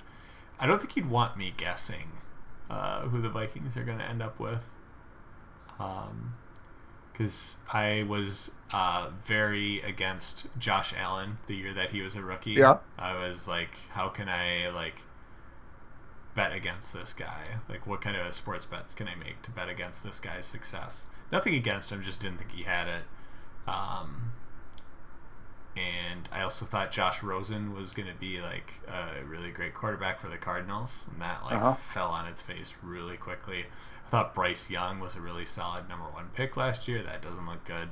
So I think like the just consensus is just like maybe I should just never talk about quarterbacks in the NFL. Fair enough. Fair enough. So I mean, that seems to be what Alvida's opinion would be based in the chat. Commentators are delusional. I think I might be a little delusional. Yeah. A little bit. But whoever the Vikings select is going to be the best of the bunch. I agree. Yeah. I mean, there's really no doubt. I mean, it's just time. Mm-hmm. I will say, like, they're going to go into a very good situation. Our offensive line is half decent. Justin Jefferson, Addison, Hockenson. Great, as long as he doesn't force his way out. But hopefully he won't. I hope we give him a ton of money to stay. Me too. The Packers will love whatever the Vikings do.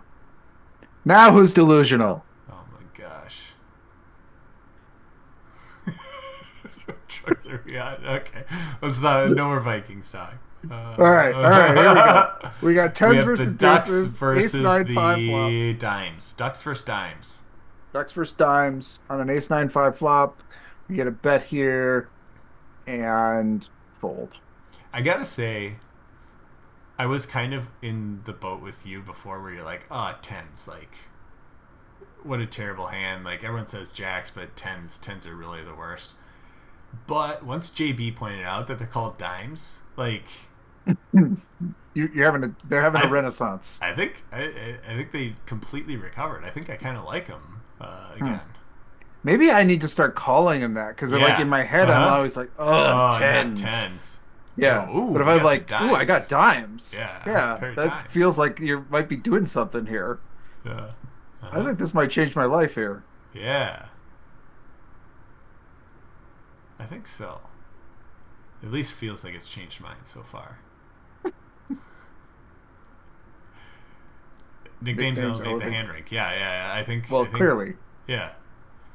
And I think confidence is a thing in poker too, and like I think it increases your confidence that the dimes will do well. Yeah. Right. Mm-hmm. Why do you think I always went with fives? Everyone else thinks they're trash, and I'm like, oh man, I got a monster. Yeah, everyone's confident. They're like, holy cow, this guy's got a good hand. Right. You've tricked yourself into tricking others.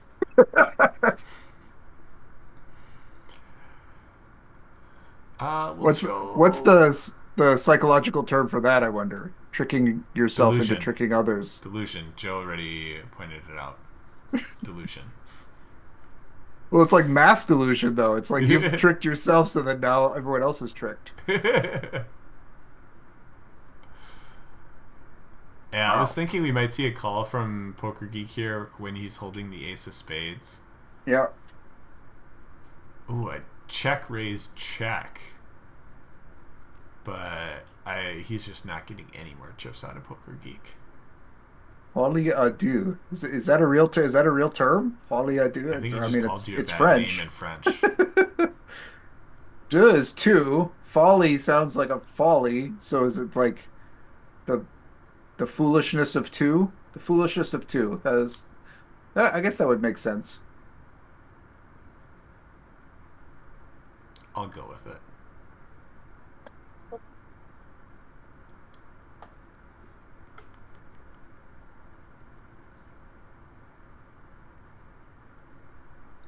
Yeah, Joe feels like he might have like missed out on some value there, but in the moment, now seeing his hand, I think he realizes that's probably all he was going to get. Right. Yeah, I think so. He was lucky to get called by ace high on the flop. Folie à deux. Two schizophrenics merge into the same delusion. I'll take his word. I knew there had to be a term for this. That's pretty interesting.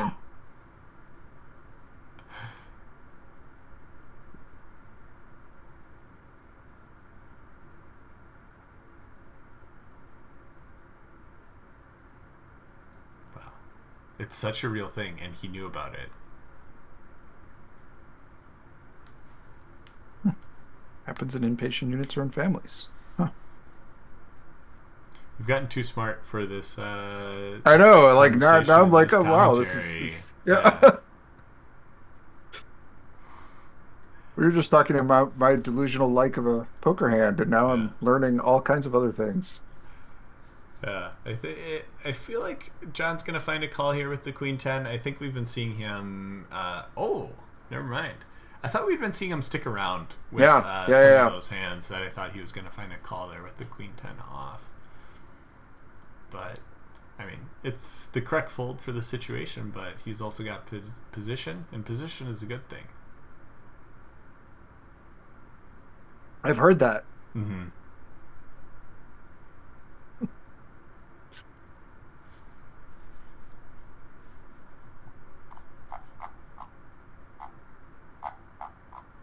Interesting. We've had a lot of these kind of middle pair versus good draws today.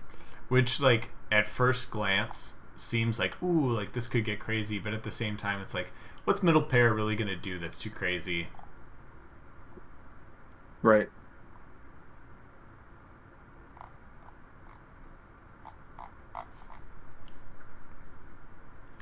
I guess it's hitting two pair is really what it can do. Yep. I mean, it probably will pay off. I think so. I if I'm Joe, I'm checking here to call any river bet. Right. Like you want them to bluff into. Wow. Oh, wow. I was gonna put him in a tough spot. I still think John might get a call out of Joe. Oh, he goes big. What do you think of this big bet here? Is this a good overbet spot? He got a call. Wow. That really shifts it in Poker Geeks. I wouldn't have gone that big, I don't think. But I don't think I hate it either. Yeah, I actually kind of... I wouldn't have done it either. Yeah. But I'm trying to think about the action there. It went... Yeah, I forget the action. Don't ask me that. I forgot everything that's happened already. But yeah, I think I do for sure like a big bet there. Yeah, that's a big moment. I mean, there, as we've seen, people can come back from this, but this is a really big disparity now. Mm-hmm. Oh, and he's bet. Oh. Now it gets called. He was putting his foot on the gas pedal there. Mm-hmm. Like if Joe doesn't call their folds and another pot goes Poker Geek's way, it's really tipping the scales. That was a huge call just to like help even the playing field. Wow. I could see Poker Geek going with it here. I could see this still not really slowing down too much action either. Yeah. Wow. Yeah. We just got hit with some hands. Yeah, this has been that second match had nothing, and this one's had a bunch of interesting ones. Which is great. Like, yeah, put it in the third match. Wow, and hits a 4. We could see this could be the end of Joe. This could be it. I mean, this is K Poker Wannabe says good luck all. he's sensing the end of it. If you don't know, that's K Poker Wannabe's phrase that he says all the time right before he goes all in the home game. Good luck all with like 15 exclamation points. And all in. Oh my goodness! This could be it. This could be the end. This could be MaREC This could be Madness. it. I mean, yeah. I mean, there are river cards that save him. Any ace 4 or 5 is right, right. Oh, he finds a fold.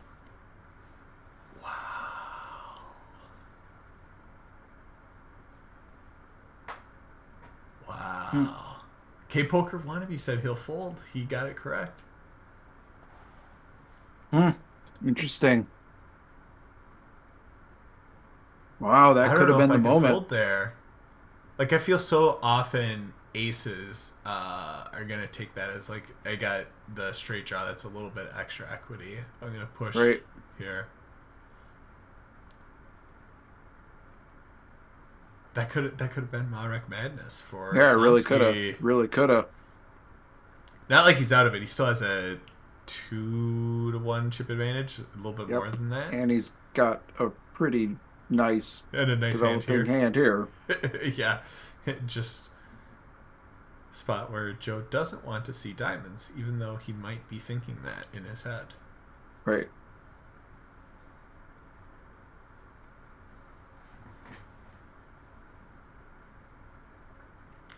Wow. That 8's. That's a tough fold. I mean, yeah, I don't know. I mean, there's very few overpairs there, right? So you're mostly scared or wary of. I think he folded out of the concern for overpairs because that was a 3-bet pot. Do you remember? think? Yeah, because it did go 3-bet and then John called. The flop 3-bet. Flop action. It was 3-bet? Yeah, okay. Because it was ace 4. John opened the 8s, got 3-bet to 7.5. Well, then John it makes called. maybe. Then it was 5 bigs on the flop. Yeah. Okay. So he can have some overpairs. He can, there, then. For sure. Yeah, and I think that's what drove the concern from John there, of like, what other overcards potentially like take this route? Is it just overpairs that are taking this? What bluffs does he have? Those types of things. So not a bad flop. You got Jack 4. Not too bad. No. Ooh, and man. just the turn he was looking for. Yeah. We'll see how big. Oh, whoa.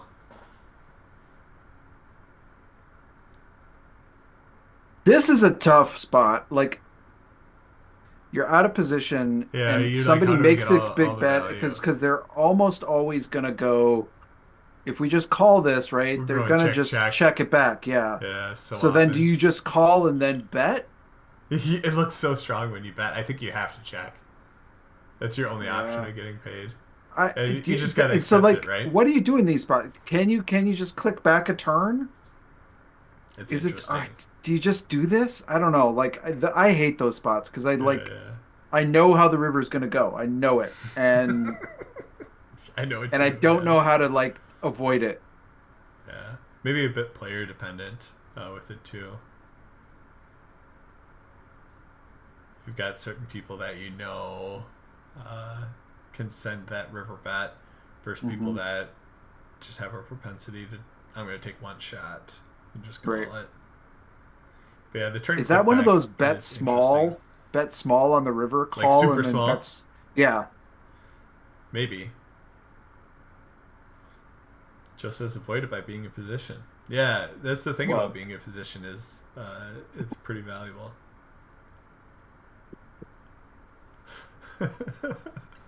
That's kind of the theme of the night. Yeah. Well, I mean, position is always a topic, and then I just happen to essentially say a bunch of fluff and nothing right away, and John calls me out on it, so I've got to like keep up with it. Oh man.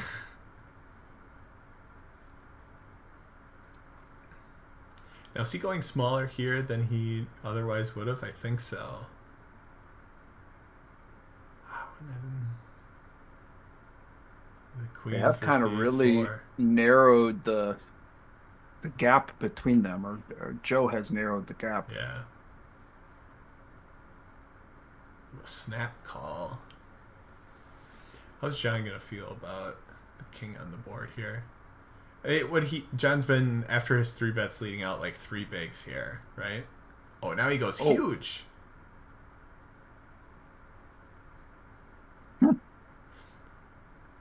He did go. He went. That was massive. That's really interesting. He didn't have a spade and he didn't have a king, and I'm trying to think, how does Joe react versus the big bet there with a spade and also with a king? Like a king always calls, right? Mm-hmm. What does like ace of spades, whatever, do in that spot? It's got a call, right? Right. So John's just kind of getting called by hands that he just really doesn't want to be up against. Right. He does that big bet, and he's getting everything that he currently beats to fold. So I don't know how I feel about that. I mean, I guess you kind of want to be called by ace of spades, whatever. Maybe. I think maybe. that one is kind of the one where you're like, I'm charging you for your draw. Yeah. But at the same time, they can hit an ace or a spade. Right. And I think the tough part about it is, say it wasn't king high, but you have an overpair, no spade, and then you get called by someone who, potentially has pair or spades, and then the turn comes in, it's not a 4th spade. I think then you just hammer the bet and go with it. Where when it's king high, you can't just hammer the bet because you're just going to lose to those kings. Right.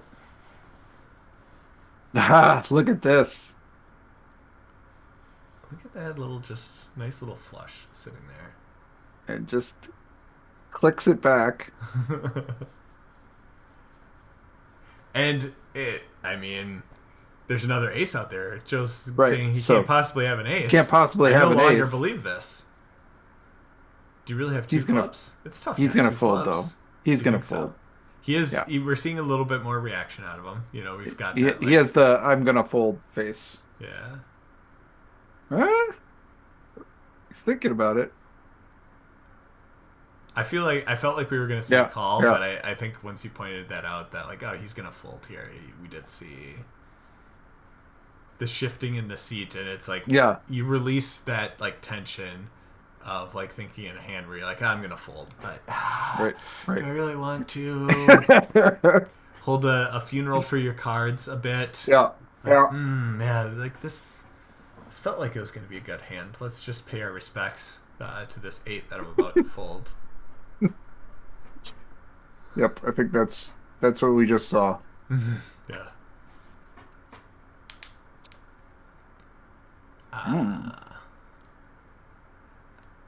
I think poker geek's gonna let it go. Yep. I think this is a very scary board for him to try and float. Yep. And it's one where when you're never, there's basically no turn cards that you like. Yeah, I guess you like deuces because if you're ahead before, you stay that way. Aces are pretty cool, but it's still not that great. Yeah, is it? Obviously that's better than most. But... Yeah. But it's when the ones that you're hoping for really aren't that great. Right. It feels tough.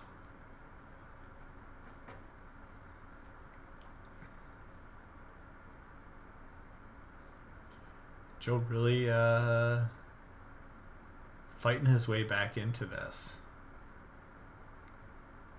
I thought we were going to crown a champion in Somsky there. But he had it just within his grasp. Yeah, he didn't know it though. He didn't know it, of course. Yeah. And that's a tough call because it's a big bet. It's a big bet. Yeah. I think it's definitely easier to make the play that he had the last match that we saw when he had all those potential equity spots. The thing that makes 8s a tougher play there is he's got no sort of backup equity when he calls and he's behind. He's down to 2 singular outs, and it's that's low. Yeah. The other spots, should he be wrong, and not be ahead, he had a ton of ways of catching up. Yep. So it's always something to be considered there. And like, I know it wasn't necessarily true in that hand, but there's a lot of times where you kind of see solvers or GTO or different pieces like that shy away from trying to make key calls with pocket pairs because of the instances where you have 2 outs, but it making bigger calls with stuff that has already made a pair that even may be worse than that. So like, even though Somsky had pocket 8s, you might see solvers lean towards make up a random board, but like if there's a 5 out there and they had 5-6, like more leaning towards that, because then when you're wrong and your pocket or your pair of 5s wasn't good, well then you've got 2 more 5s as outs, and you've also got 3 6s as outs. You've got 5 outs instead of 2. Right. So something to be considered there, where it might feel like pocket 8s is like a better hand than, you know, I think it would have been a pair of 4s on that board, but you might be a little bit more inclined to call with the pair of 4s. Granted, that makes a lot of sense. The example that we're talking about here doesn't make sense because Joe actually had ace-4. Ace-4. And like, it changes the whole dynamics of it, but the other instances where you're up against an overpair, like if you're up against jacks, you'd rather have 7-4 in that spot than you would pocket 8s. Yep.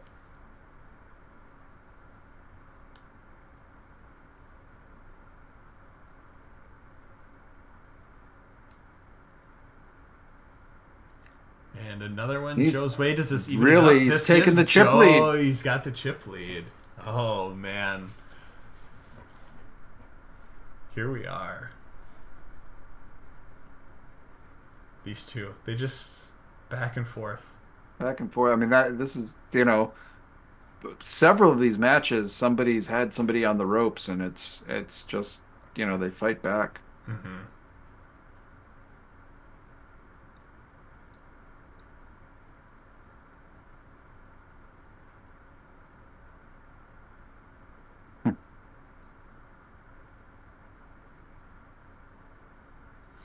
It may seem inconsequential, but a lot of those like small pots do play a big factor in this final, like who's going to end up winning the match. So it's less exciting to talk about it, but like Joe winning there with, you know, just king high and getting the bet through, even though he was ahead, still is important. Those 4 big blinds in his stack, not in John's stack, is a big factor. Get a couple more of those than you should have, and you're going to have 8 bigs more than your opponent. These are the Gretzkys versus the Jim Reed.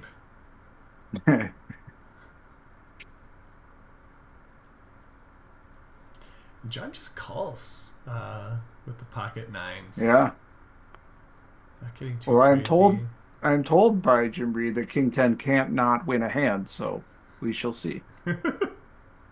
And the 9 of diamonds or 9 of hearts would be an extremely interesting and get a lot of chips in on the river here if that does happen to roll off. 1 big blind. I mean, I imagine it just goes call. I don't think Joe's going to raise here. Oh, he does. This puts John in a weird spot. He does call. 5 of hearts. 9 of hearts. No. But his pair of 9s is good, and Joe gives up. Interesting. I think he could have got John off that hand. He doesn't know it. Right. When he's on that river, he doesn't know Somsky has a hand as vulnerable as pocket 9s there. Mm-hmm.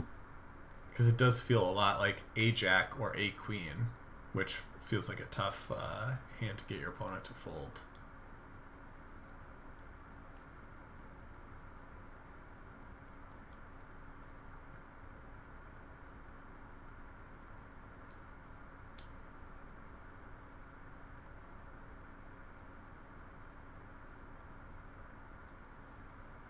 I mean, ace high has to win this hand, right? In position. Oh, Joe's betting. Yeah. I think John can call this, right? think so. Yeah. Oh, and even on that river, like, John's gonna hero this if bet into. Hands. Yeah, Oh, well, he's first a gonna. check, easy check back and win. Yeah, easy check back. Um, Joe would have to go Big. big. Mm-hmm. I think really big there.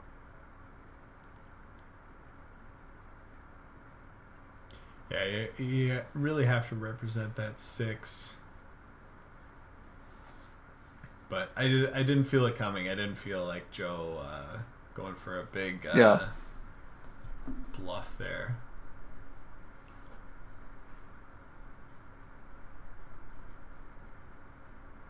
I don't know. There's pressure in that spot. You go big, really risking your all these hours that you've put into MaREC MaDness just being called off when you're holding 8 high. And a turn flush draw is pretty good for Joe here. Yeah. Yeah. Good bet size. Yeah. And imagine a call. Ooh. I think he can go relatively big here. Probably not too big, like 12 bigs. Yeah. I 12 like and a that. half.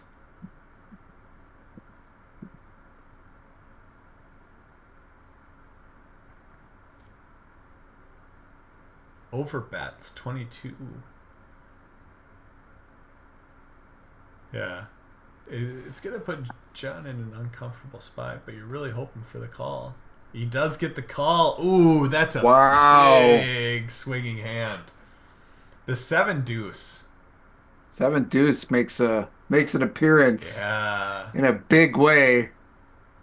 That has totally flipped the dynamic. Yeah. That's a That tough was. spot for John. I mean,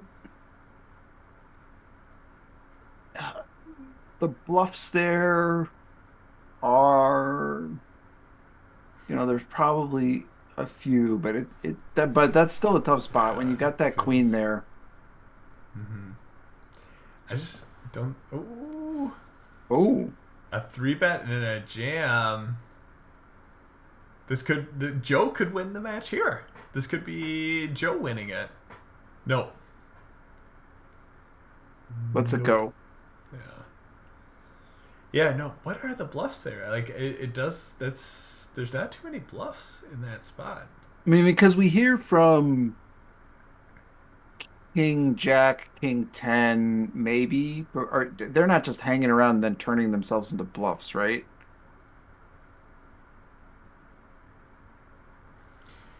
So like there's Well, not Joe that. so Joe had the aggression, right? Like he had bet the previous streets, he had the button, he had all Right. those things, right? So like he continued the turn once he turned more equity with the flush draw, which I guess stuff like King 10, King Jack will do too. Yeah. And So John maybe had those Queen are Jack. still. Yeah, yeah, Queen Jack. Yeah, so you don't really want to have the There aren't. Jack there, I guess. No, you don't. But those seem like the only possible bluffs to Yeah, me. didn't feel very bluff heavy.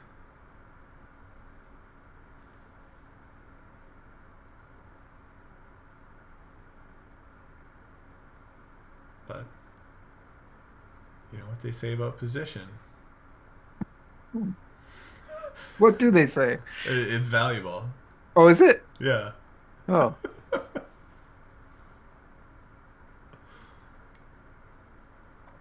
That was a prime example of it being valuable.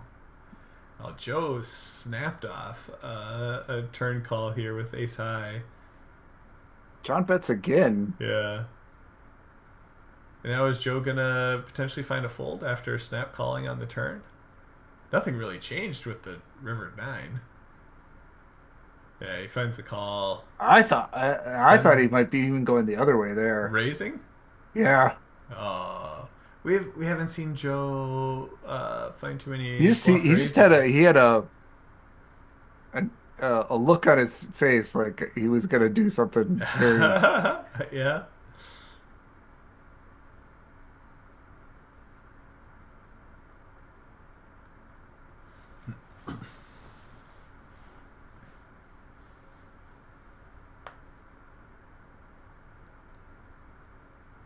Well, we saw Joe go into a big hole right away, work his way back to even. Now do we see John work his way into a big hole and I don't know. fight back to even? I think he's just going to get a fold here. But slowly working his way back.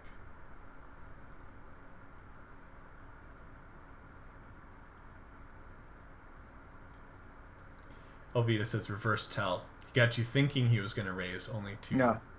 Well done. Well done.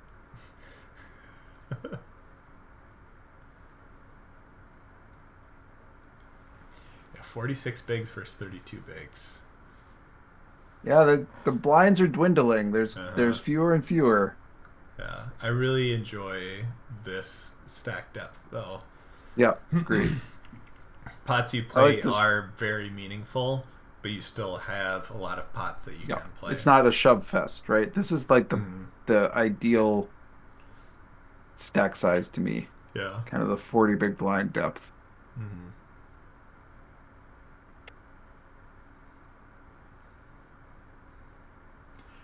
Yeah, and I think this is kind of like the typical point where you kind of eye up a normal tournament ending is when there's like 80 bigs left in the field. Because you get kind of to these spots and you can get the action that's going to just shift it one way or the other, and then ultimately end in someone taking the crown. So these are kind of the spots where it's probably going to end relatively soon. Hey, I've mentioned it on my stream, but if anyone hasn't heard it before, that's when I'm trying to figure out how long different tournaments go. Those are the things that like I look for. Is like how long could this daily go at whatever casino? What's your starting stack? How many people do you expect to show up for it? And then figure out based off of that when 80 big blinds is going to be hit in the blind structure. And if it's more turbo-y, I might go more towards like 60 big blinds. But like that's about the times where you can start estimating when the tournament's going to end. Interesting. It's typically pretty good. But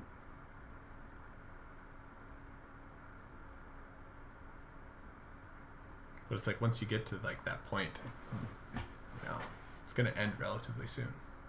Does that work for you when it's like a really like a multi-day tournament and you can just kind of like on a day 2 you can kind of you kind of figure out like how many levels are you going to end up playing and like where's it going to go to, because it feels like blinds move so quick that you're like, oh, like this thing is just going to be a shove fest and like get going. But it's like, okay, if it is, you still, when you go from 14 players to 7 players, everyone doubled their stack and the average stack doubled.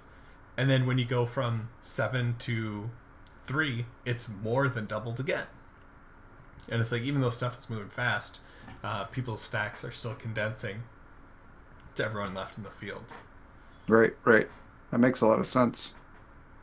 So a lot of places don't publicize, oh yeah, the tournament is over now in level 26 at this blind level. But that's typically like when it happens is around that point.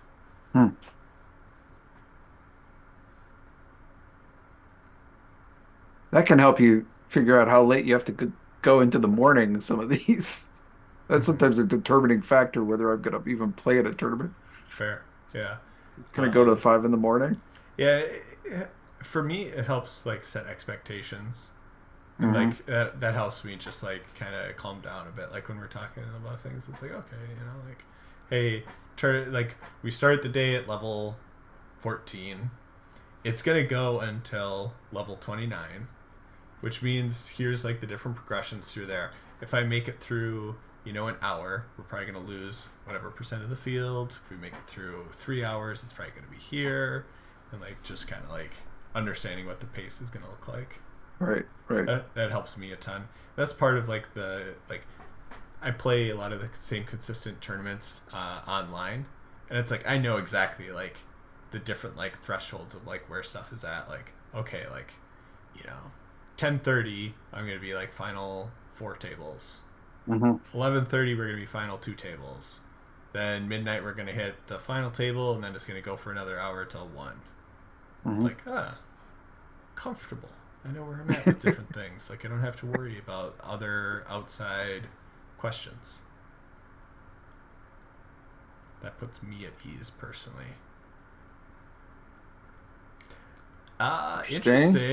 Interesting.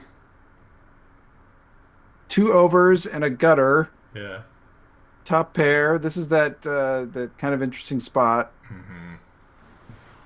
Yeah, an 8 is going to change a lot. A lot of the overcards are pretty interesting here, too. John turns more equity. Joe a little bit more uneasy about his hand. Yeah. I don't think we're going to get it all in. I don't either, because, like, I don't know that Joe...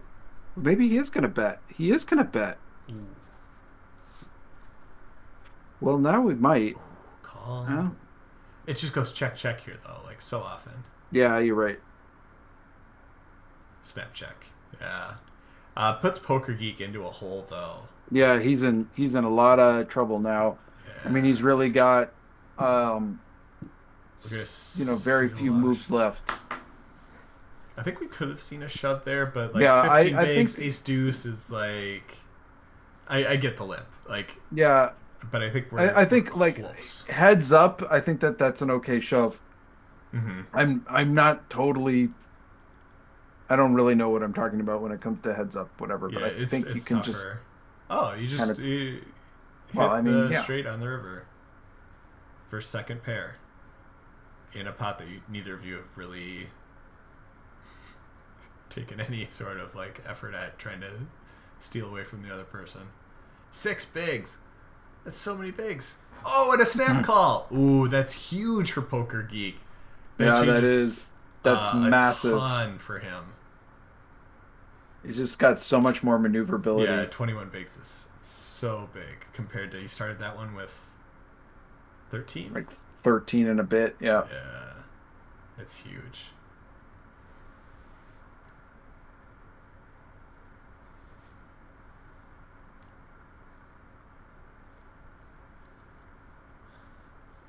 No one wants to bet at this one, but all it's going to take is one single bet to win the pot.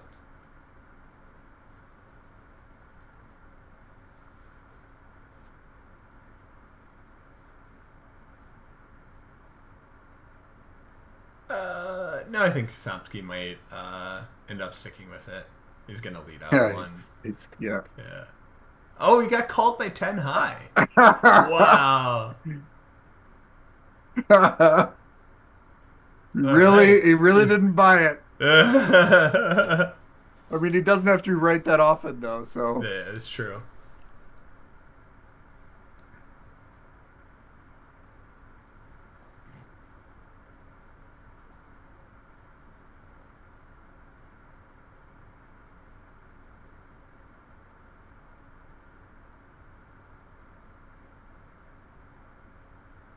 And the one big blind goes back the other way. Joe now hits his straight. Poker Geek does not hit his straight. He doesn't know it, but the best option would be check and let John easy for him now when he's playing 0 cards from his hand. Oh.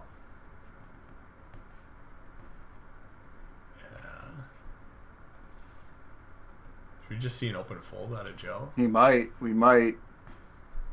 It's an ugly hand. Oh, he does go with the raise. John just called this the last time he had it. Now he's going to jam it. Different stack size.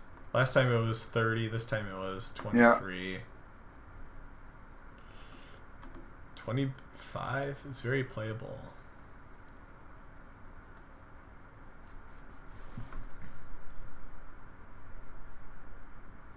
Check, bet, fold.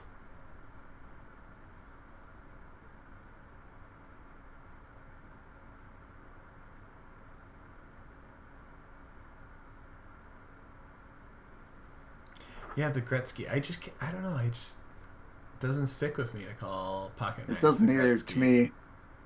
It's not like the dimes. That's the big win of the night for me personally. I agree. Ooh.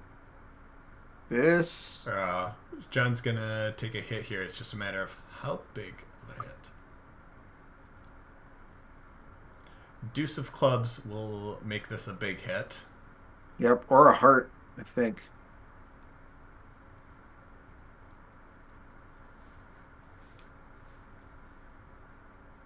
I think Joe bets big here. Mm-hmm. Like 6. Yeah. He goes over. He goes over bet. Now John's in Painesville. Yep. Good fold. Wow. Good fold. Wow.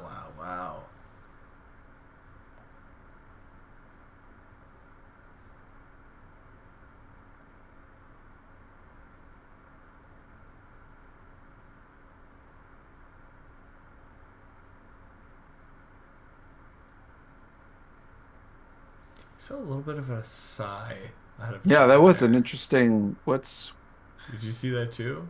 Yeah. The sigh and then raise.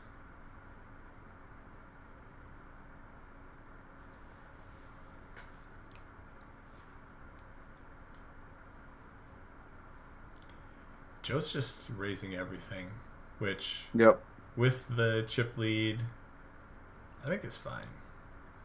Forcing Poker Geek to choose what hands he wants to play with.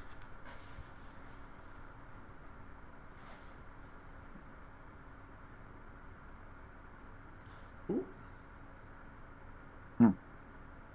Good little stab that works out. Yep.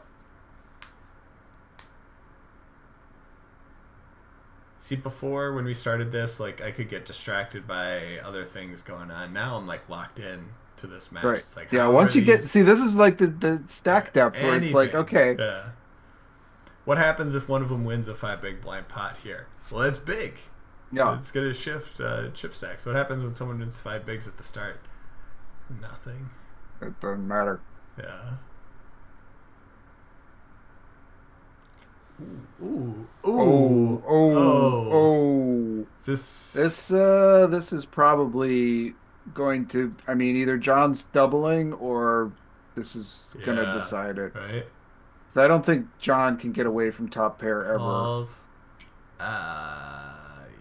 Yeah. With a pair and the flush draw. Yeah, I think John just sticks it in here.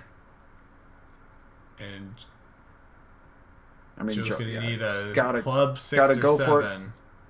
He's got 32%.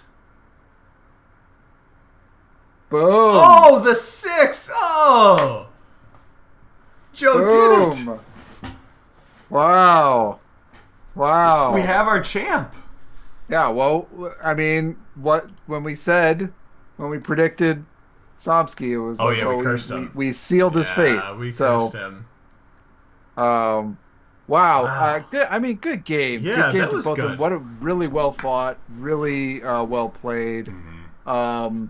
And wow, what a treat to just be able to kind of watch along with that. Yeah, that was good. There was some key hands that kind of felt like they were unavoidable as we went through there. There's a lot of hands just, fighting back and forth for the chip lead, little momentum swings for each player. That was a ton of fun to watch as we went through there. Yeah, congratulations, Joe Coolis. Yeah. Elvita, as you might know him in the Twitch chat or in the home game. I think he plays as Elvita there too, right? A first time. There are no repeat MaREC champions. Not until potentially next year. Woohoo! So, before we close this out, everyone who's still watching, everyone just, give your virtual round of applause for Taylor. He organizes every year. He puts a ton of work into it, and it's fun. It's fun for the whole community, and thanks for doing it all, Taylor. Yeah, no problem. And it's not just me doing those things. Like, there's a lot of help from all the people in the wrecking crew. It takes a village, as Jim always says, and it's definitely a village effort as we go through MaREC Madness.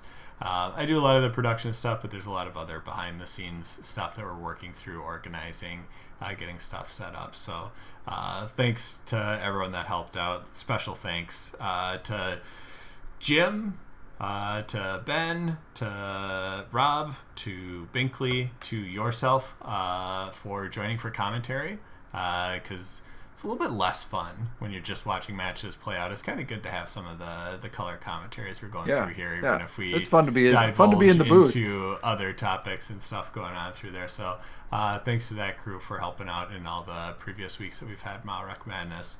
But yeah, it was fun. We played through, what was that, 17 matches to crown our champion. Congratulations, Joe. Well deserved. Those were some great matches tonight all around. Agreed.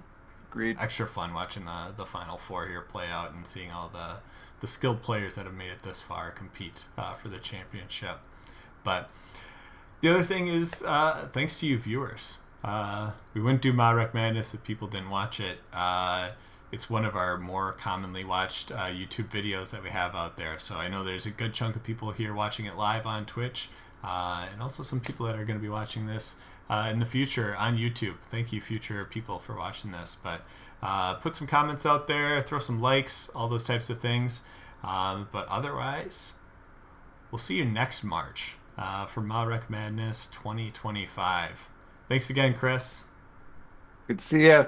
Dimes. Dimes. Take care, everyone.